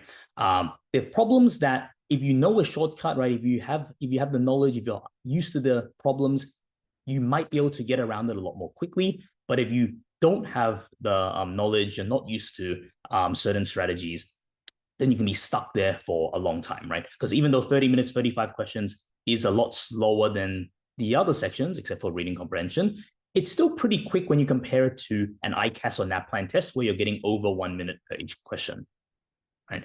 And so I just want to show you some questions from the old format. So all three of these questions are from the old format, where you can see first one, factorize the following, right? X squared plus X minus 30. If you don't know how to do some basic quadratic factorization, you can't do the question. And although you can kind of cheat it by just expanding as well, right? You can, if you don't know how to do, you can try expanding all of these to get the answer. But the first one's answer should be A. Okay, but we're not going to go into the factorization itself. You can see second one here. Which equation makes sense if sine 30 equals half? All right, if you don't know your sine cos tan, you're going to be very lost, right? But the answer, you can only see like a slight circle on my scan, okay, is D. And also last one, right? What does K equal in this position of a parabola which passes through the point 37? Okay, parabolas, right? That's an end of year 9 like capstone topic. So for students that didn't learn this earlier, they would just be unable to do it. But this should be D. And I'll just move on from here, right? If you want to try it yourself after, you can. And this is like a question that I wanted to pull up as a sample. And originally I wanted to do a poll here, but couldn't get the polls working. So all good, right? But just read the question together. So 3 vertices of a cube can be joined to make a triangle. The diagram shows the type of ways this can be done, right? And we have an example where we use 3 face diagonals. We draw a triangle here. We could draw a triangle like this, okay? Or we can draw a triangle kind of like cutting through the middle of the cube like this. And how many triangles can be made by joining 3 vertices of a cube? Okay, so in short, the question is just saying that if you pick 3 vertices inside the cube, you can make a triangle. And it's how many ways can you do this? So the reason why I wanted to look at this question was because it's a great example of a question that can take a long time if you're just doing it in a traditional sense, where I guess you'll just be counting up the triangles, right? Counting up how many triangles there are. But from the options, you can see the smallest option is 24. So if you're lucky and it's actually 24, you still have to count 24 different ways. Okay. But it's also a question where if you have certain knowledge, right, and problem-solving techniques that you've learned, it can help a lot. And so this is one of the things that we've been refining, right, over the course of the new exam, which is what knowledge can we now cut? Okay, because a lot of knowledge, a lot of like future knowledge can be cut. But what knowledge from like year 9, 10, 11 can we actually use to help people with basic problems like this that you can otherwise just count up yourself? Right. So for this question, I actually want to take a moment to, just do it with you guys.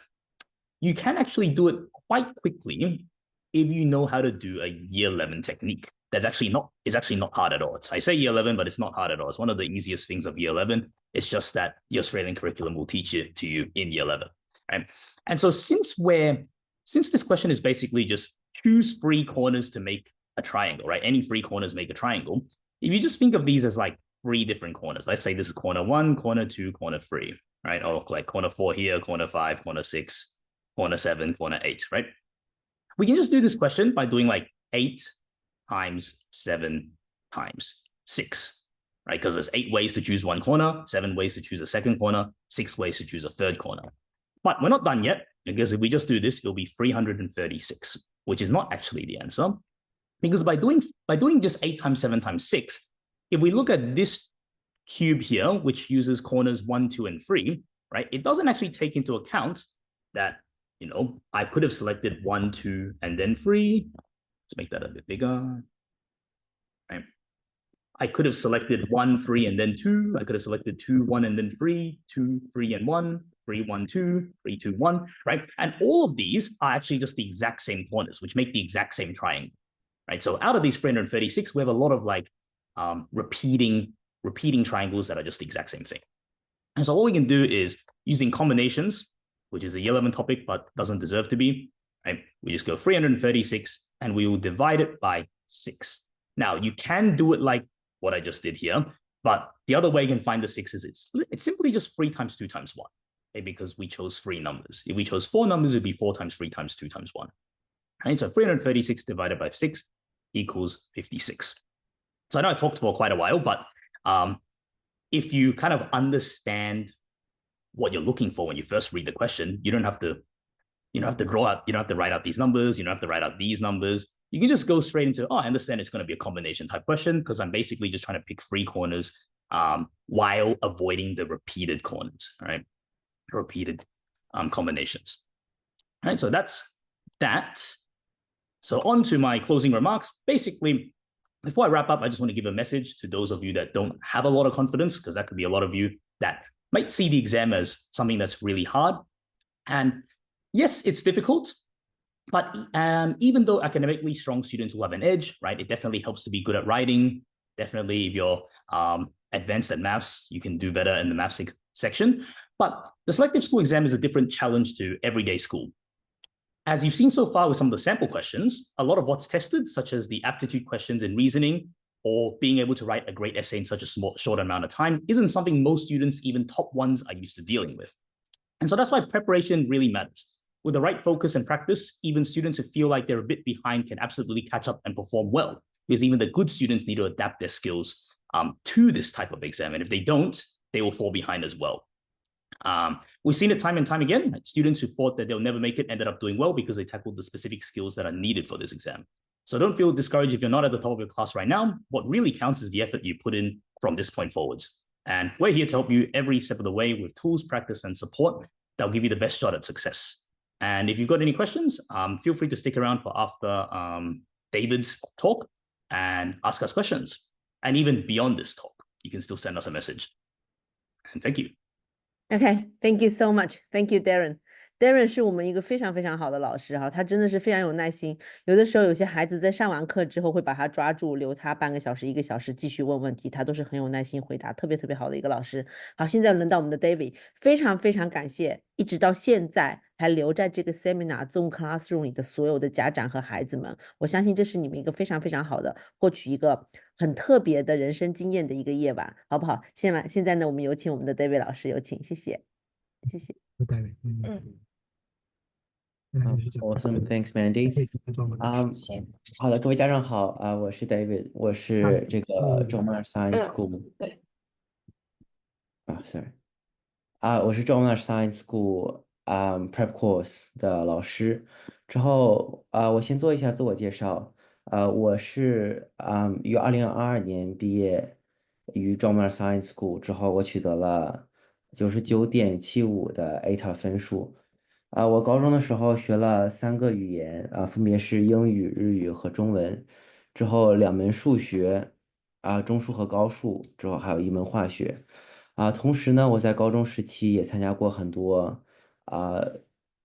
比赛其中我取得了我在 IMMC International Mathematical Modeling Competition 数学建模比赛取得了澳洲第1，并且全世界第19的好成绩。现在呢，我就读于墨尔本大学的商学院精算的专业同时我也是莫大精算学生会的一员我也取得了一些大学的奖项和奖学金。之后呢，我今天的讲座我主要分为2个部分。首先，我要介绍一下 John Monash 他一些比较有特色的地方，包括他的学科、他的课余活动。之后还有学生可以在John Monash 接触到的机会，像比如说我参加的这个竞赛，在其他学校学生是没有这些机会的。之后的第2部分是讲一下我们的课程安排，还有他的考试的相关信息。首先呢为什么同学们应该报考 John Monash Science School，首先是因为他的学习成绩非常好啊，他的学习氛围也很好啊。我们一般ATA 的中位分是在93左右啊，它是比绝大多数95%的私校啊，还有公立学校都要好的。第二个就是像 Mandy 刚刚说到的啊，我们学校会和 Monash University 会有一些公用的老师，之后我们每2周也会邀请莫纳什大学的教授来我们学校做讲座。是，对，所以可以说 John Monash 的师资很强，尤其是数学和科学方面，学生不用到校外周六周日去补课，学校自己的师资力量就很可以了。之后呢，还有就我刚刚说的，它有很多公费的交流和比赛项目比如说 Australian Science Fair 我们每年都会有学生到澳洲的各个城市去present 他们自己的项目。之后还有 IYPT 是一个物理竞赛，我们学校每年也会有5、6个队参加这个比赛，如果取得了成绩可以去欧洲或者亚洲交流。之后还有就是我参加了 IMMC，因为我参加那一年是 COVID，所以没有机会到其他国家做进一步的比赛但是如果你现在参加并且取得成绩的话，澳洲的前2名是可以到海外交流的。之后还有最后一点就是，呃，Science School 非常便宜，它是一个公校所以的学费会比私校来说会好很多。之后我想讲一下 John Monash 的高考成绩，这是一个 Better Education 的 ranking，我们是公立高中里的第4名，之后我们的 median ATA 在92和93之间浮动。我想说的是，这个 median VCE score 就是中间的这个35分的这个部分，数的是 VCE 科目的裸分，而不是加文分后的分数。在 John Monash Science School，大部分学科，大部分同学都会选一些加分很难，但是加分很高的科目，比如说中数、高数物理、化学。但是在其他学校，某些学校，他们可能会很多人选一些文科的科目，他们不会加分，所以实际上的话，John Monash Science School 它的 ATA 排名会更高因为学生选的科目加分很多比如说你考一个裸分30分的高数，它最后加分会加到42分，但是你选一个文科，你考到了45分。它可能也会减到42分。虽然2个加减完分、负完分后都是42分，但是如果你只看裸分排名的话，庄莫纳是30分，但是那另一个学校是45分，所以他们的差别还是很大的。我刚刚说 John Monash 考的最好的学科都是这些比较难的数学和科学学科，其中我们学校最好的就是物理我们基本上每年都是维州的第一，所以喜欢物理的学生一定要报考 John Monash Science School John Monash Science School 11年级还有一个物理和高数合在一起的快班。如果如果同学想同时学物理和数学的话，一定要，尽量能上到那个班之后还有就是化学、环境科学也是赵莫纳是一个强项我们前年也是维州第一名，但是环境科学加分不多我自己是选了日语第二语言，我们班一共只有8个人，但是学校配了2个老师这也导致这也导致我们日语的高考成绩非常好，裸分40分以上的有3个人其中2个人是非日语母语的人一个是越南人，另一个是中国人他们日语考到了裸分40加，加完分后基本上能将近50分。之后同时我自己考了38裸分，加完分之后是45分，也就是相当于中数考一个40的分数。之后我们班一共8个人，我们的中位分是裸分38分，也就是说加文分后45分，所以是非常强的一个学科。同时呢，John Monash的英语第二语言，也就是 EAL 也非常强。在过去的3、4年里，我们一共拿了10个啊、裸分满分 （Roll 50）。之后，同时在我那一年，一共10个人里面，我们有一半的人考上了裸分40分以上，其中好像还包括2个满分。之后第二个 John Monash 的特色就是你可以学一些University Credit Subject，也就是说你学了这个学科，你大学就不用再重新修这个学科了。其中一个很多人选的就是 Uni Maths。如果你在高中选修了这个课的话，你12年级就可以学习大学的数学知识。大学的2个学科分别是 Calculus 和 Linear Algebra，微积分和线性代数。这样的话，如果你大学选择继续学数学，啊、你就可以跨过大一的数学学科，直接在大一学大二的数学学科。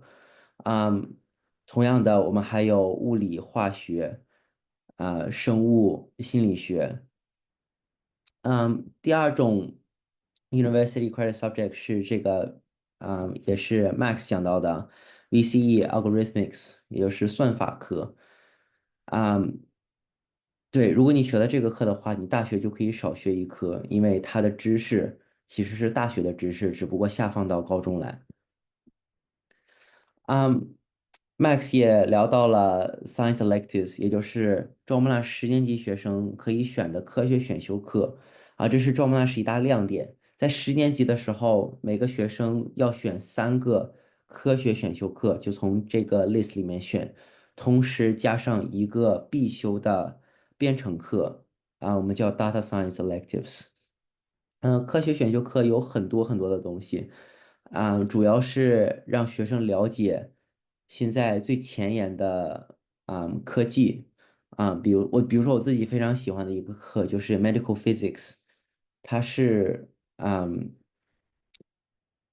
它是一门物理课，但是它的知识是针对于医学方面的物理，我觉得非常有意思。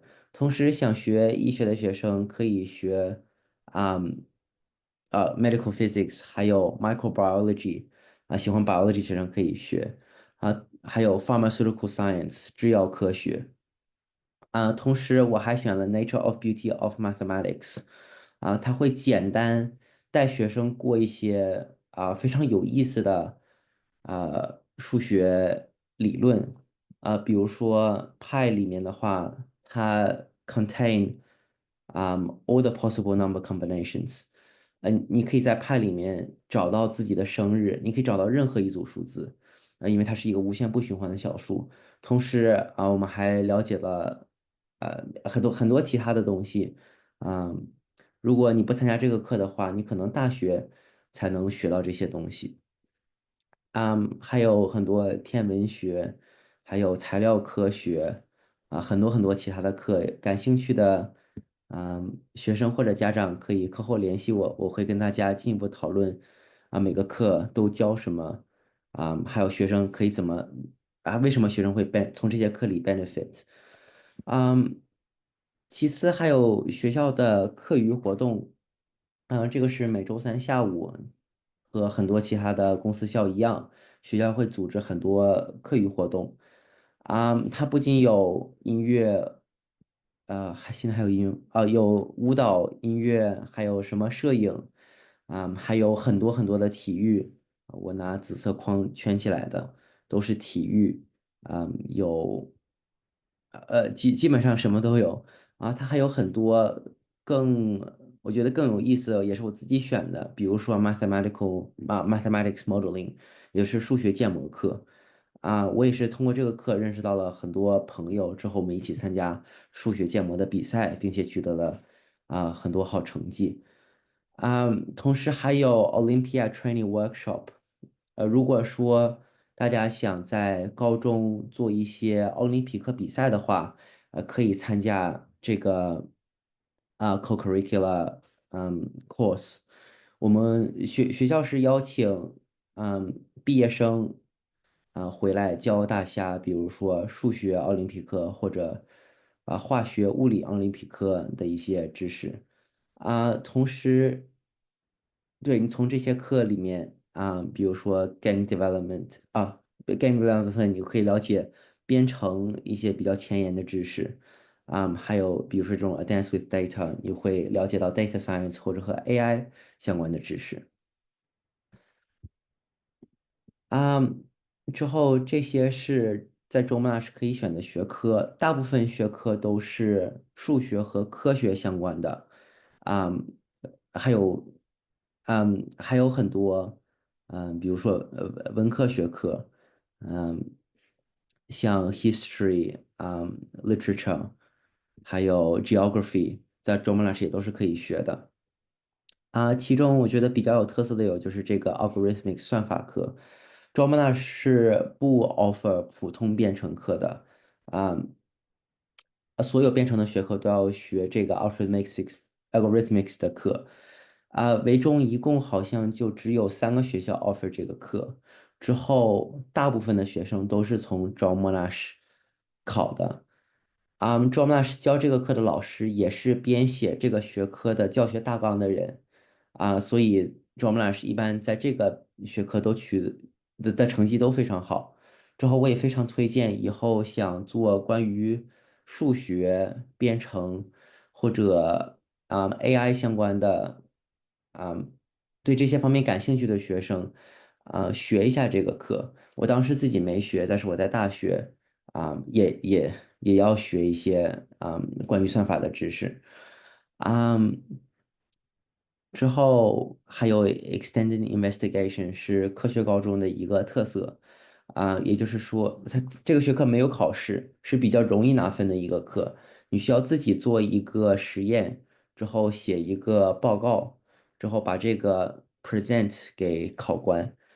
啊、如果学生有自己感兴趣的科学实验，学校会啊、帮助你，学校会比如说给你买仪器，你是不用自己花钱的。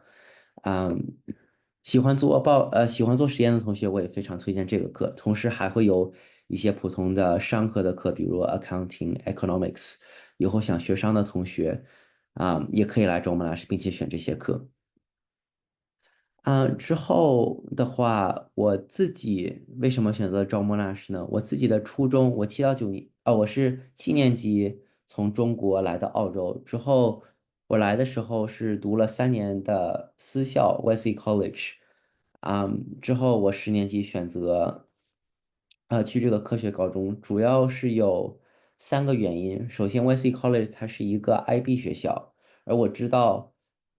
我的优势是在 VCE 里面的，因为 VCE 我可以选更多的数学课，我可以选更多的语言课，所以我觉得 Wesley College 它的 IB 不太符合我自己高考做的规划，所以这是我的第一个原因，为什么选择 John Monash Science School。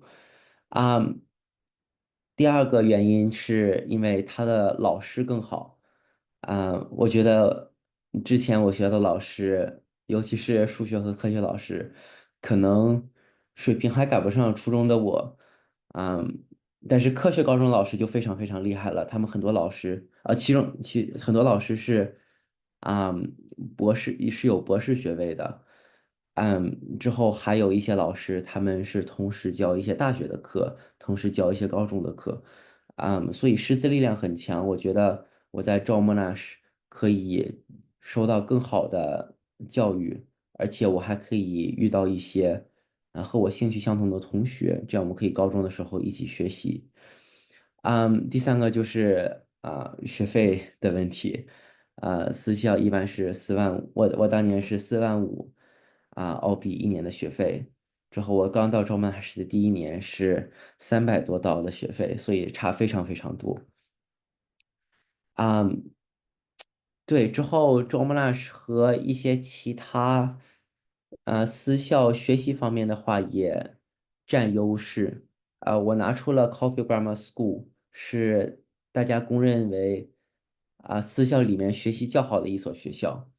在我的那一届John Monash 毕业生里面，我们的 ATA 是93分多，将近94分。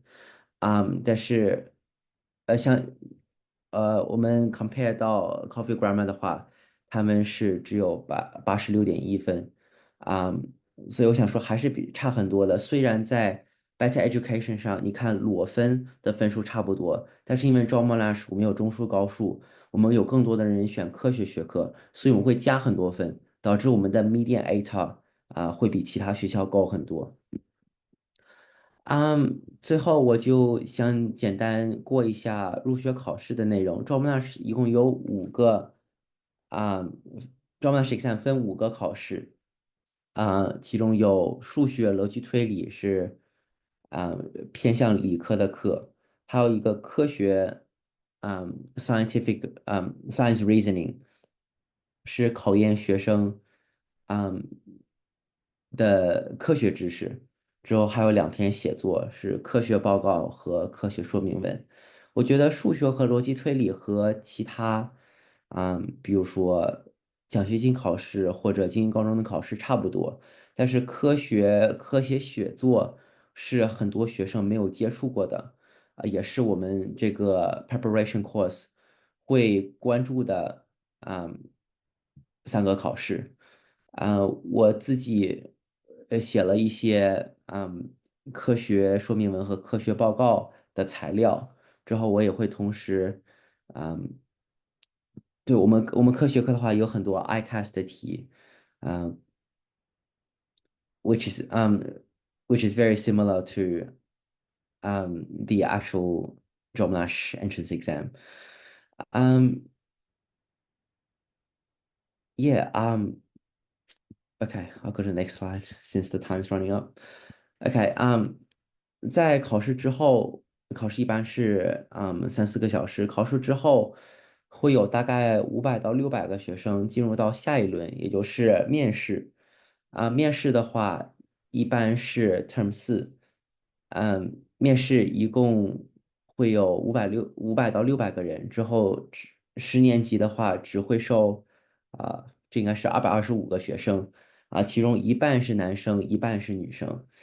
因为男生会有更多的男生希望会有更多的男生考 John Monash Science School，所以其实是女生的话报考这个学校啊、更有优势。之后 interview 的话，我们的 course 也会拿1节课的时间来准备。interview 总共有3个部分，首先是 group interview，之后会做一个简单的 math test，之后会和其中一个老师，我们学校的一个老师做一个 one-on-one interview。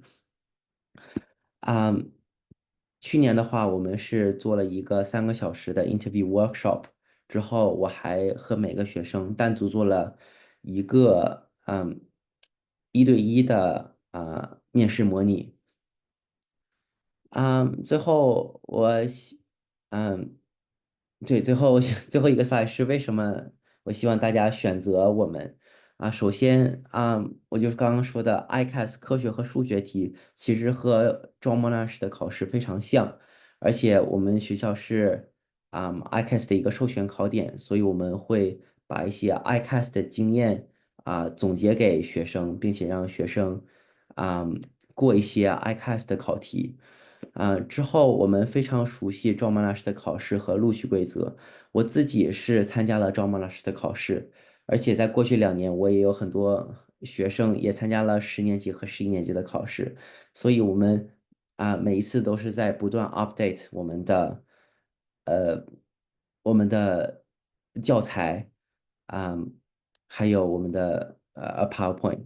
之后，最后一点是我们会自己出题，因为网上几乎搜不到这些科学写作考试的材料，所以我们自己写了很多这种材料，帮助同学们在最少的时间来达到最大的效果。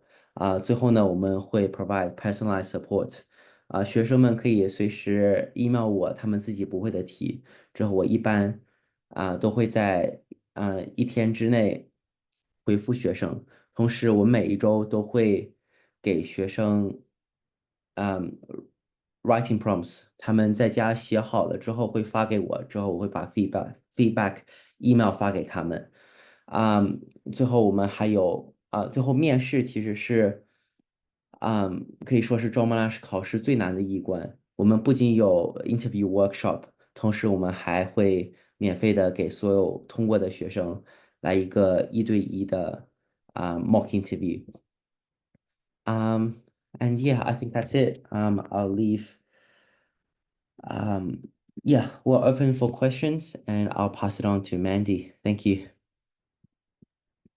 好，那现在终于进入到我们的这个问答环节啊，请大家就是自己想问问题的，你就把自己 unmute 掉。但是如果有人比你 unmute 的就是早，那就请你让那个先提问的人提问，好不好？现在有任何的问题，大家都可以提出。这里我先问一下，因为有一个妈妈可能叫 Suzanne，她说如果我们的家离 John Monash Science School 非常的远，但又想让孩子去考这个试。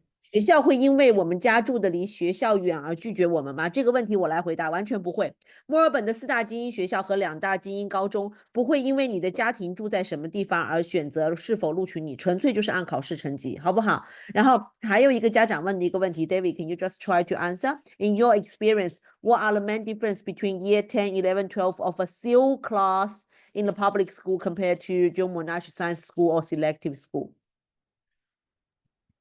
Yeah, so the differences between SEAL programs and John Monash Science School, I think I can summarize it into a few points. So if you're still debating whether to sit the exam, I think John Monash is better because first of all, the teachers are obviously better. Our teachers are selected from the top government schools across Victoria, and they've been fantastic. And honestly, I think when I was back in high school, I did outside of school tutoring, and I found them completely useless, simply because how good the teachers were. And in comparison to the SEAL program, you actually get the same sort of teachers and resources as other schools. You're only 1 year ahead.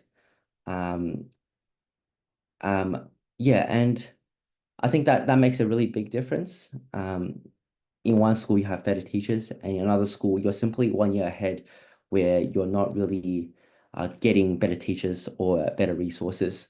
And second of all, I think outside of VCE, outside of ATAR, I think John Monash can provide students with better opportunities, such as regular professor professor come to our school regularly to deliver workshops.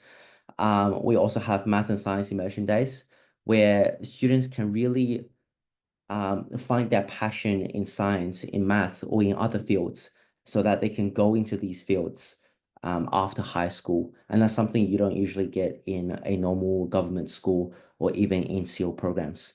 So yeah, I think those 2 points summarizes why I believe John Monash is better than the SEAL programs from other government schools. 我这里补充一下哈，因为 SEAL program 其实在很多的学校里头，就基本上是7、8、9、3年10年级就已经没有了，因为随着科目的分科，这个 SEAL program 就已经结束了。所以说在这种情况之下，其实 SEAL program 只是 cover 到我们其实原始意义上的我们的初中部，最多 cover 到高1，大概是这样。进入到高2、高3就不存在 SEAL 了，尤其是进入到 VCE 的选课的时候，好不好？好，下面一个问题，还有哪些家长需要问问题的？我想问一下那个女孩，就是Amanda，她最后选了哪个学校？为什么这么选？ Amanda, can you just answer this question? Amanda 最后应该是选择了 Michael Robinson， 她没有选择她自己考上的 Haileybury 的奖学金，对吧？Amanda 来，you go。对，我最后选的是精英学校 McRobertson， 因为最后我想这2个学校就 Haileybury 或者 McRobertson 中间 ，Haileybury 的虽然是老师更好，可是我是2026年参加的话，那就10年级了，很多同学们就已经都开始去高考 practice 高考的东西了。可是我就担心有很多同学什么，我觉得其实还是 microbe 的 community 什么更好，所以我最后还是选择去 microbe。谢谢。谢谢。好，下一个问题，还有哪些家长和同学们有问题？Any questions in English? It's more than welcome. Okay. Yeah, you can raise your questions. And here I get my personal, like, some advice. 我用中文说给爸爸妈妈听，大家可以翻译给自己的孩子听。其实我们小孩子在整个成长过程中间需要有一些压缩饼干块的过程。我所谓的这个压缩饼干块，就是有一段时间是高强度的学习，有一个非常清晰的目标。我们一定要带着孩子，至少在他们的中小学阶段有经历过几次这样的过程，1次、2次、3次。有这样的过程之后，这个孩子会在这样的一个高压的环境下，通过自己克服自己的压力，克服自己的困难，然后通过寻求帮助，获得自己想要的一些梦想。这样的一个过程会帮助孩子在今后的就是人生道路上，会懂得自己要怎么去挑战自己，怎么去获取成功的这个结果。所以我是很鼓励家长们带着孩子走一走这个，不管是考精英学校还是考奖学金的这个道路。但是我们作为爸爸妈妈，一定要做好我们跟孩子之间的这种情感管理和亲子关系管理，好不好？好，来下一个问题，谁来提问？我想问一下，Sorry，行，先来。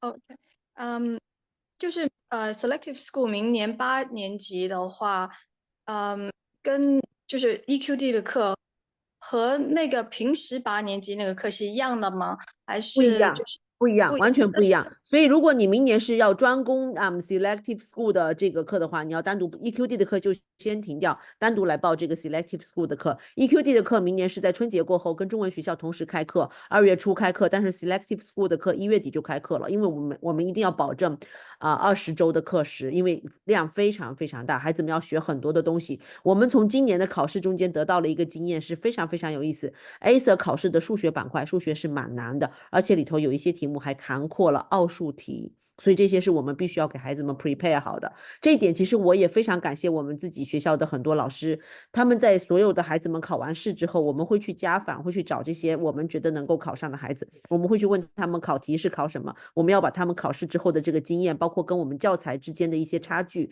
我们通过他们考完之后的这个非常 fresh 的 memory 回忆给我们之后，我们会重新整改教材。所以说这个强度是比我们普通的8年级班学9年级的内容是强度高很多，因为他基本上要学到10年级的数学学完的，好不好？大概是这样一个情况。行，下面一个问题，这个问题回答的可以吗？行，下一个问题来，请。对，您说，就您我想问一下，刚才那个是 David 是不是？问一下他那个John Monash 跟那个 Selective School， 像 Melbourne High， 他们2个之间选择的话，哪一个比较优？我觉得还是因人而异吧。我觉得如果学生是数学和科学方面比较好的话，John Monash的数学和科学是会比 Melbourne High 好的。但是如果说学生喜欢一些文科的课我觉得可能 Melbourne High 会更适合同学。之后还有一点就是 John Monash 和 Melbourne High 他们的考试也不一样。John Monash 的考试没有 verbal reasoning。就会对英语稍微弱一点的学生更友好。我自己的话是，6年级、7年级来澳洲的，所以我当时考试的时候，我英语不是特别好，但是因为赵曼老师的考试，他更着重于看同学的数学和科学能力，啊、所以我觉得，对，看同学是喜欢什么学科吧，数学和科学选赵曼老师。可能我们的老师也会比 Melbourne High 的老师稍微好一点，之后如果是喜欢文科、历史地理这些课，或者英语 literature 可能 Melbourne High 会是一个更好的选择。好，谢谢。Mandy，我想问一下，就是刚才 David 回答了一些问题，我深入就是了解了这个教师的资源可能 John Monash 比较好，那意味着那个 Melbourne High 的老师，你知道他们的教师资源又是怎么样的呢？我举几个例子哈，其实 Melbourne High 其实到11、12年级，在这种理科类、文科类都是有博士的，这是我们知道的。因为不知道大家记不记得，在很多年前我们有聘用过，我们 EQD 有聘用过几个 Melbourne High 和 McRobinson 的老师在我们这教课。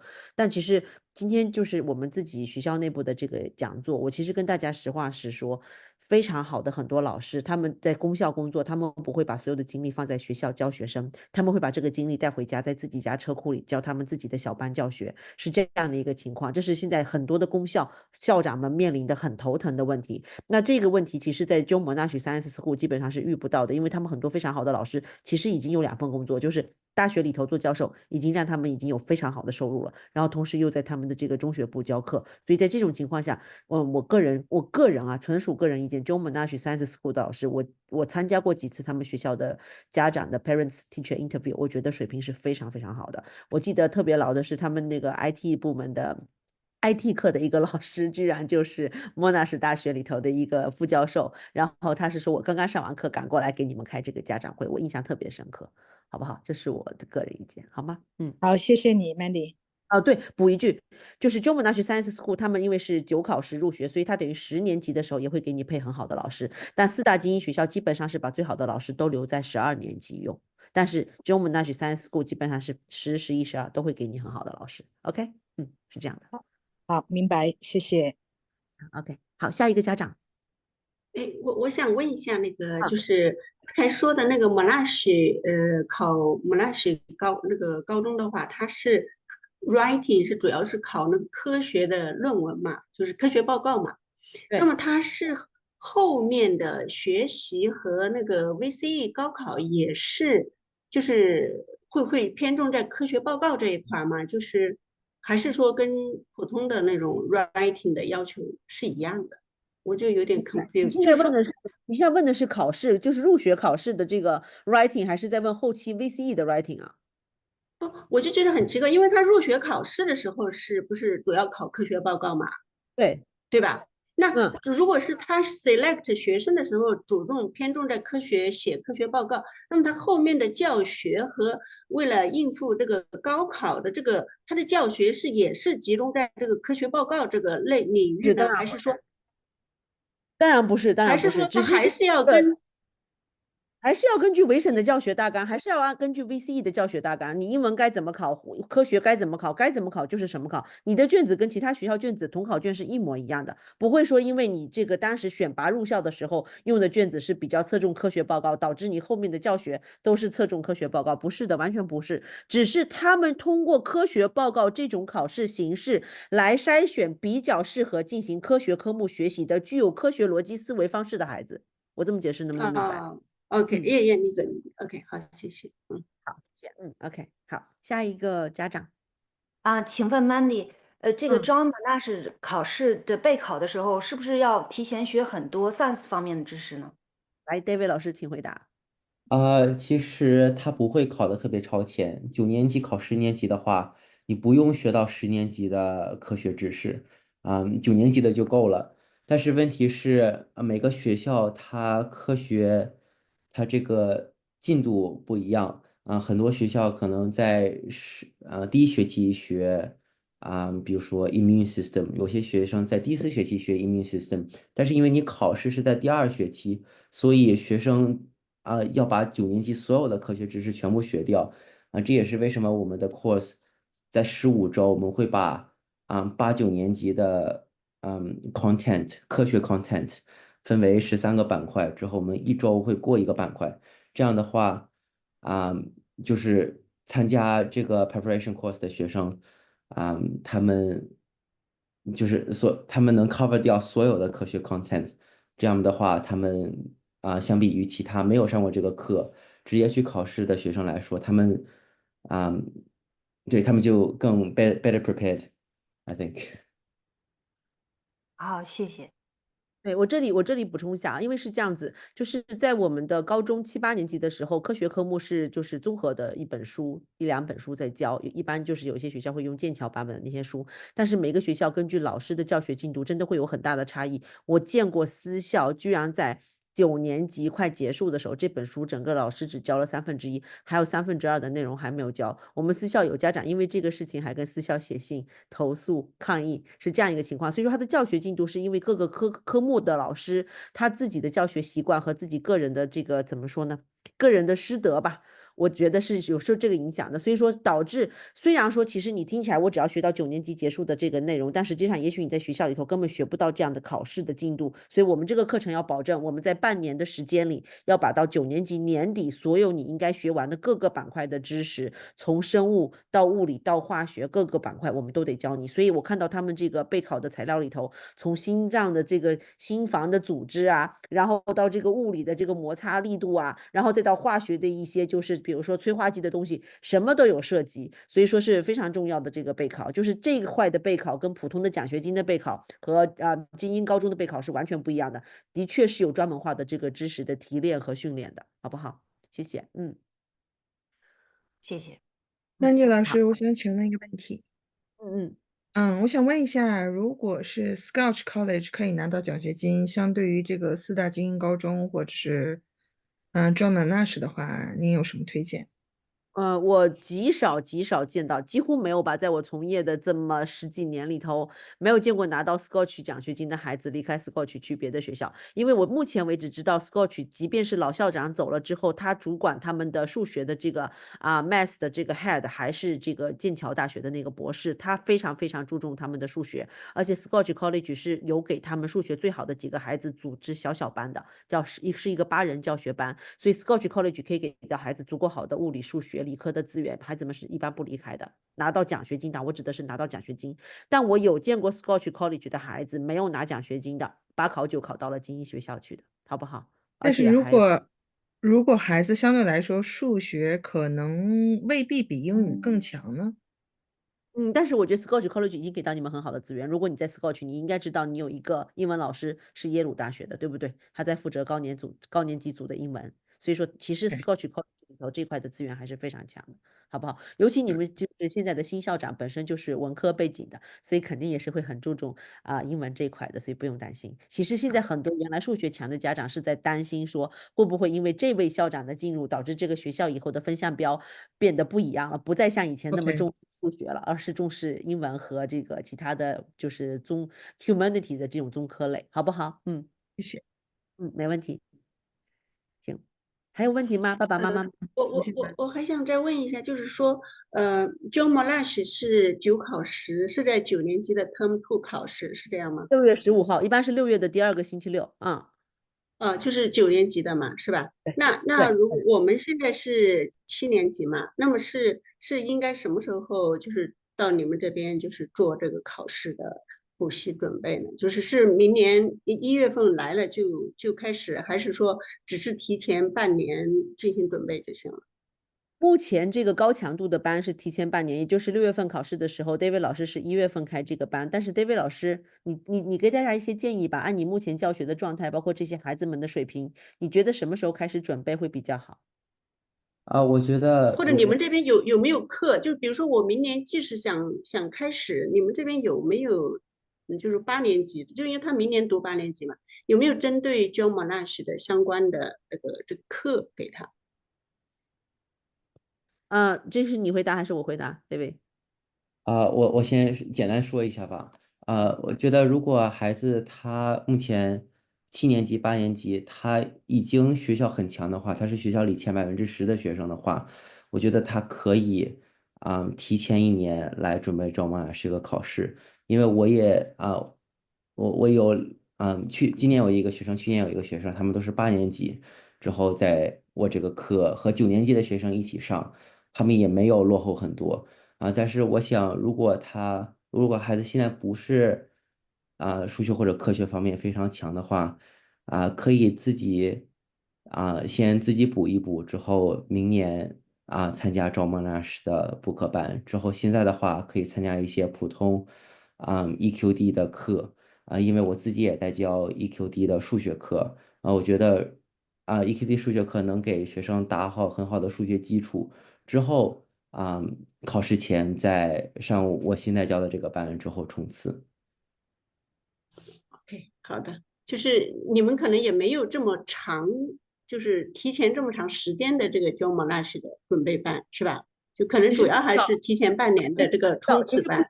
不需要提前那么久，知道吗？因为其实对于一种冲刺班来说，就像高考不能连考6年，高考它只能考最后1年，就是孩子们那种神经的 nerve 高强度的那种非常 focus 的学习状态，以及就是非常高强度的刷题的过程，不能把这个战线拉得太长。实际上半年是对孩子们是最有利的一个时间段。但刚才其实 David 包括我个人的意见就是说，如果孩子的水平已经比较高了，你如果愿意，你可以提前开始进这个班去进行备考学习，然后次年的时候你可以再上下一个年级组。这里我就说到另外一个东西，就是实际上科学高中有9考10，还有10考11，所以我们其实这2个班都有。如果说你今年是想上我们的这个9考10的班，即便你8年级你水平足够高了，你的科学真的足够好了，你的 ICAS 的考试你基本上能够进入全国范畴的前20%的水平 ，OK， 你可以参加这个班。但是如果没有到的话，你参加这个班会很辛苦，因为好多东西你都没有听过，就是你根本连学都不知道从哪里学起的情况之下，对孩子也是一种情绪上的碾压。但是如果孩子已经 ready 了，完全没有问题，可以提前学，然后到明年的时候可以学再下一个班10考11的班。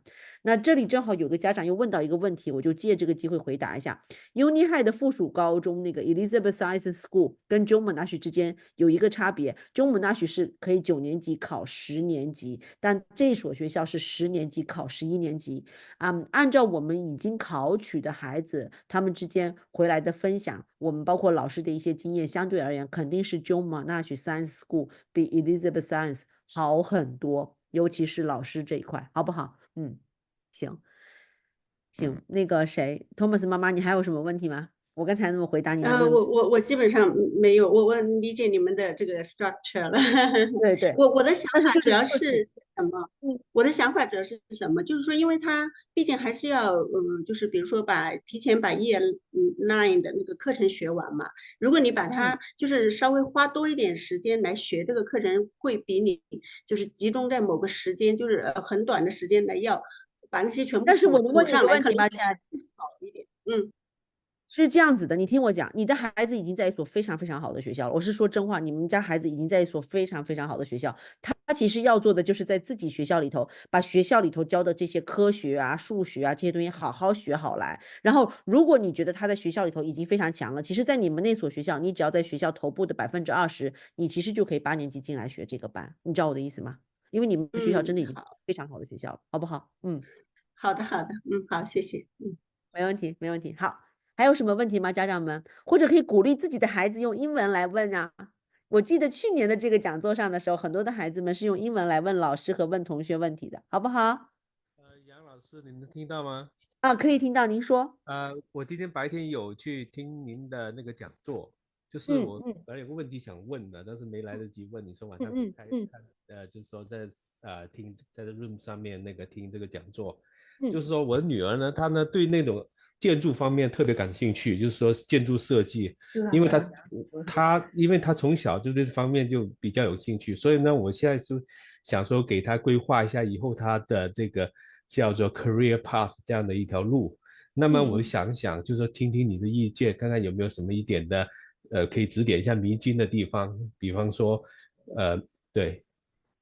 我这么跟你讲哈，其实建筑方面你要看是室内室外建筑啊是什么，这还有细分，然后包括大学的选择，这个我可以，因为我今天应该加了你的微信，我可以在私信上告诉你，而且我们学校有专门对这块特别了解的老师，我到时候可以拉一个群，让他来帮助。好的，好不好？太好了，太好了。还有就是刚才我的问题呢，就跟刚才上一位家长也有点类似，因为我大女儿她今年也是读7年级，那么明年应该，如果她想去那个 Robertson 的话，明年是不是应该要去考了，对吧？对，明年的6月份。那么也就是说明年初她就要参加一个，就是说如果提前半年讲，理论上讲，那明年初就应该去参加这个补习班了，对吧？对，但是实际上是这样子，在你参加这个补习班的时候，你本身的储备应该是有够的。这个储备也就是说，你看，基本上参加我们这个补习班的很多孩子是平时已经在 EQD 提前1年学的。也就是举个例子， 7年级的孩子，他们已经在我们这边学到把8年级的，就到这个时候8年级的数学已经学完了，8年级的英文已经学完了，他们的储备已经到那里了。然后明年上那个冲刺班的时候，我们需要在半年学完几乎1年半之后的知识，就是90年级的知识我们要学完，是这样的一个进度。所以你本身要把你的孩子的底子先打好，就是至少目前的状态已经是有提前1年的进度，然后到明年这个冲刺班的时候，你要把孩子的进度跟着我们一起往前再提1年，变成提前2年的进度去参加这个考试。OK，那也就是说就是说，如果从时间进度上来讲，那么我1月份就得要参加了，对吧？明年1月份可以参加这个冲刺班，但是如果你是今年7年级，对不对？今年7年级，明年8年级，对，你明年1月份就要报名了。是啊，因为你明年就要考试了呀，你明年8年级6月份就要考试了，然后这个假期的时间一定好好利用起来。我不知道你女儿是偏文还是偏理，但是我觉得这个假期词汇啊，还有包括这个阅读理解啊和数学，在家里自己能够稳稳妥妥的做一些题，刷一些题。你看今天我们的孩子都特别好，他们真的是非常无私的把自己用到的这些一些题库啊，把自己用到的一些额外的资料啊，包括我跟他们分享的，他们是因为报了我们的班，我们才跟他分享的一些信息，都跟大家分享了。所以今天有认真听的家长和孩子，其实应该已经抄下了几个很重要的网站，他们刷题用的，有一些网站是免费的，有些是付费的，有些是报了我们的课才有的。比如说像这样，你们抄下来以后，能够免费用的网站赶紧用起来，是非常非常好的，好不好？等于说，那么从现在到1月份这段时间，就是得靠我们自己努力了，还是说？现在到1月份其实也没有太多时间了，就只有2个月的时间，所以我觉得就是把之前的7年级或者8年级之前你已经补过的这些数学，扎扎实实的给自己温故而知新一下 ，get yourself ready。还有就是每天坚持做阅读理解，真的就是这句话，阅读理解真的需要每天坚持做。阅读理解的每天坚持做和单纯意义上的只是看书、阅读一个书本是不一样的效果的。能明白吗？你不要说，哎，我孩子特别爱阅读，每天都看半本小说、1本小说，没有用。这种的纯看类别的和有进行思考的这样的一个做题是不一件事情，而且做题的速度也是爸爸妈妈需要，就是额外留一点心思去观察、去照顾他们的，好不好？好的，谢谢。好，没问题。好，Molly 举手很久了，Molly 来，你来提问。Molly， 你是举手了对吗？我家儿子现在是7年级，然后他对这个 science 就很感兴趣，但是他现在问题就是他数学还是很不错的，但是英语可能就会差一点，所以我现在就想问一下，他现在就是要先参加这个英语的这个方面的补习班吗？还是开始就是着手这个科学方面的？你是打算肯定要考 David 老师这个 John Monash Science School 吗？他对这个比较感兴趣，对。好，那如果是这样的话 ，David 老师你来回答一下，如果一个孩子现在数学挺好的，但是写作这方面、英文这方面不是很强，你什么建议？7年级的孩子7年级的话还有2年，还有1年半啊考试。我觉得这段时间里就多看看书，多记一些新单词吧。其实赵孟老师的考试不需要学生，嗯，会特别多单词，或者能读懂特别难的阅读理解，或者会读诗什么的。他只需要了解到啊、科学报告的这种写作格式还有方式就够了。所以其实不需要特别特别多的英语储备我觉得就拿我自己来说，我7年级来澳洲的时候，英语真的非常不好但是我花了2年时间，我也是啊、成功的考上了 John Monash Science School 并且我当时我报什么补课班，我就是完全自学的。那我当时学英语的方法就是挑几本简单的书之后我有的时候上学我会写10个单词在一个纸条上，之后我每天的任务就是个单词之后我英语的进步也挺快的。我2年时间里，我觉得我的写作就可能不比我其他在澳洲长大的同学差了。谢谢戴林老师，我还想问一下，他就是您说的这个看书，他对这个书目的这个方面，您有推荐吗？就是什么类别的书，就是对这个英语的是会有帮助？我自己的话，我从一些特别简单的书开始看的我是基本上从小学生的书开始看，之后一点一点变难我觉得就挑一个自己感兴趣的我觉得那种 fiction 书，我觉得也可以，只要多读不管是什么东西，只要多读就好了。好的，谢谢您，谢谢您。其实这位妈妈，你刚才担心英文不好的话，其实刚才在阿玛达的分享里头，她已经说了，大家可以记一下，叫 Retheory，这个网站特别特别的好，READTHEORY 是一个美国的网站因为我就私下分享一下，这个网站上面的内容，其实在2所顶级私校。学生是强制每周都是需要做上面的题的，一个是 Scotch College，一个是 Haileybury。这2所学校是把这个阅读理解嵌入到他们学校自己的教学平台上的。所以说，在家里家长如果有可能给孩子们注册一下这个网站，如果部分就是做题做到后面的环节需要付费的话，我觉得是值得去付费去刷这上面的题，因为它上面的题不单单是就是该怎么说，就是 fiction 类或者 non-fiction 类的这种阅读理解，还包括了很多百科类的、科学类的，就是还有包括历史类的东西，特别特别的好。所以让孩子们每天做3、5套，3、5套就是3、5篇的阅读理解，我觉得会非常好，好不好？OK，非常感谢。OK，好，行，没问题那还有对，您说。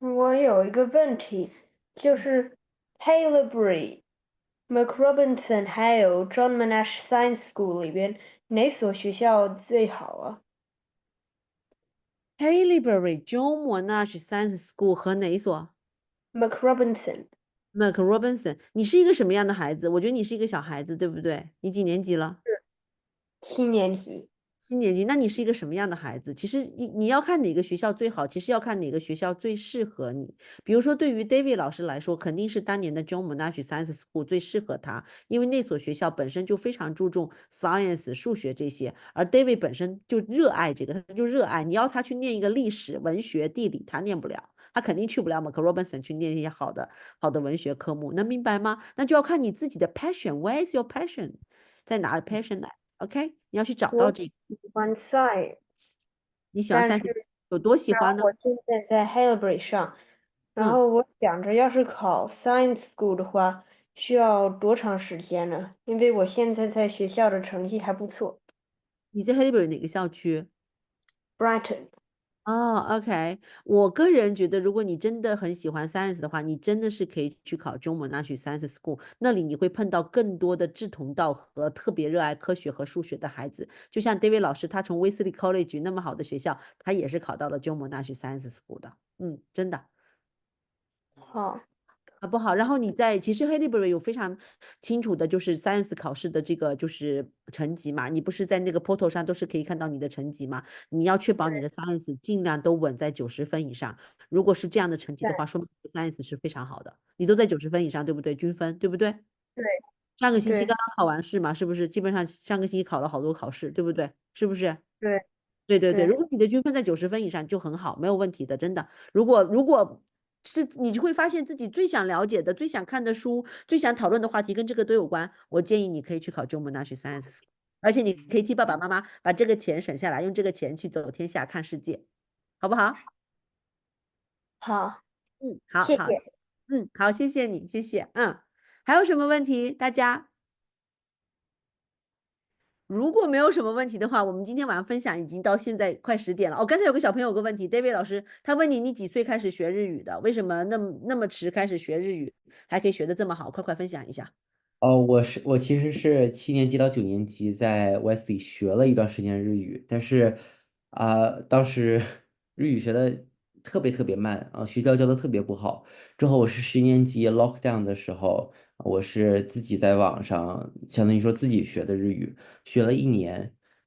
之后我11年级、12年级我也没有特别努力的学，完全就是说学校把我 push 上去的，因为8个学生2个老师，每个学生受到的关照特别多，所以11年级、12年级我没有很努力的学，我也就是10年级啊、相当于说半努力学了1年，我就能考到38分。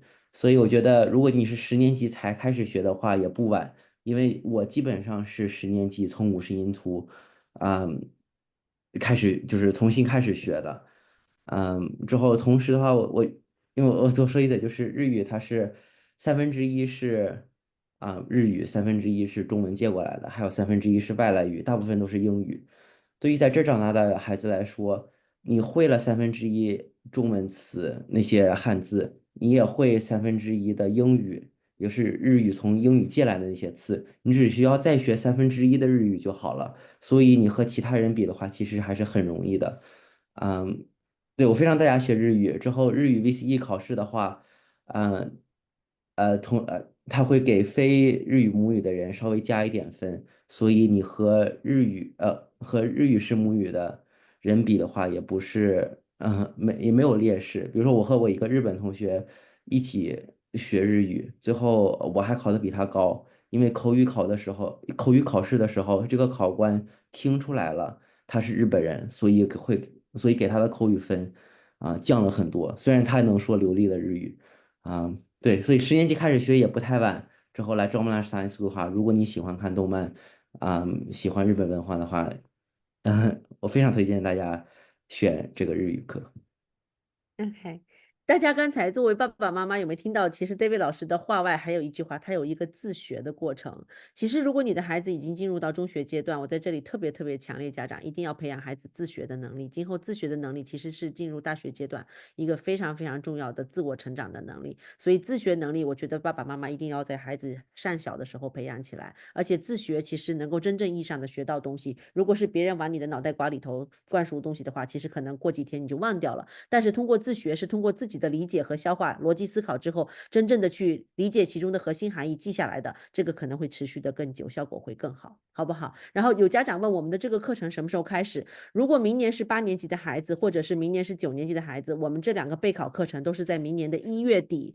各个公校开学之前，我们就会开课。具体的信息呢，我们在各个新金山文化学校和 EQD 教育中心的家长群里头都会发，我的朋友圈也会发。这里我特别想跟大家说哈，有可能的话，爸爸妈妈有小红书，关注一下我们的小红书 EQD 教育中心。其实在上面有很多家长的讲座，包括我们今年年初考上 Melbourne Grammar 的家长的讲座，他在里头其实讲到了一个东西，他说他很感谢好多年前参加过我的一个讲座，在 Ringwood Secondary College 的校区。我当时跟很多家长说，有一个非常好的网站，我希望大家能够用起来。这个网站就是 BBC 500 words，BBC 写下来 BBC 英国的 BBC 500个字500 words， 这是在英国很有名的一个每年一次的由电台组织的写作比赛，而这个写作比赛涵盖的年龄组是从3年级一直到基本上是到9年级，而这些参赛的孩子们就是每年写出来的最好的作文都会被登在这个网站上的同时，BBC 电台会让自己国家有名的主持人和电影电视工作者或者是一些影视明星来通过自己有趣的声情并茂的这个音色来表达和阐述和朗读这个文章。然后我在这里想跟大家说，那个爸爸说他儿子后来作文写得特别好，考上 Melbourne Grammar， 其中有一段就是他真的听我说的去做了，他每天有想办法让孩子去看一点这个 BBC 500 words 里头的好文章，每天有机会在车上让孩子去听一点这些东西。所以今天晚上我们在这里说到了这么多好的网站，包括 David 老师，包括 Darren 老师介绍了这么多东西，包括刚才我们3位孩子给到了那些公益的网站，大家要抄下来，要用起来，不仅仅是抄下来，要每天要做起来。然后包括也希望大家要相信我们的老师真的是特别认真负责的老师。David 老师和 Darren 老师是我少见的属于那种课后不拿学校工资都可以在那边认真给孩子解答问题，然后晚上11、2点群里头有人问问题，他们都会回答孩子们问题的老师。所以如果你们要是放心的话，把孩子交给我们的老师，一定会让孩子们更好的实现他们的梦想的，好不好？谢谢大家。那现在已经是10点05分了。有任何的问题，欢迎大家私信问我，或者我会给大家建群，跟 David 老师、跟 Darren 老师来沟通。在这呢，让我们都打开自己的这个麦克风，感谢一下今天晚上的3位嘉宾，我们的 Lian、我们的 Max、我们的 Amanda， 还有我们2位的这个老师 Darren 老师和 David 老师，非常感谢大家今天晚上参与，也感谢我们所有的嘉宾 guest speakers 今天晚上在这里3个小时的分享，谢谢你们，非常感谢。谢谢。好，谢谢老师，谢谢。好，谢谢Thank you。拜拜。Thank you。谢谢。Bye。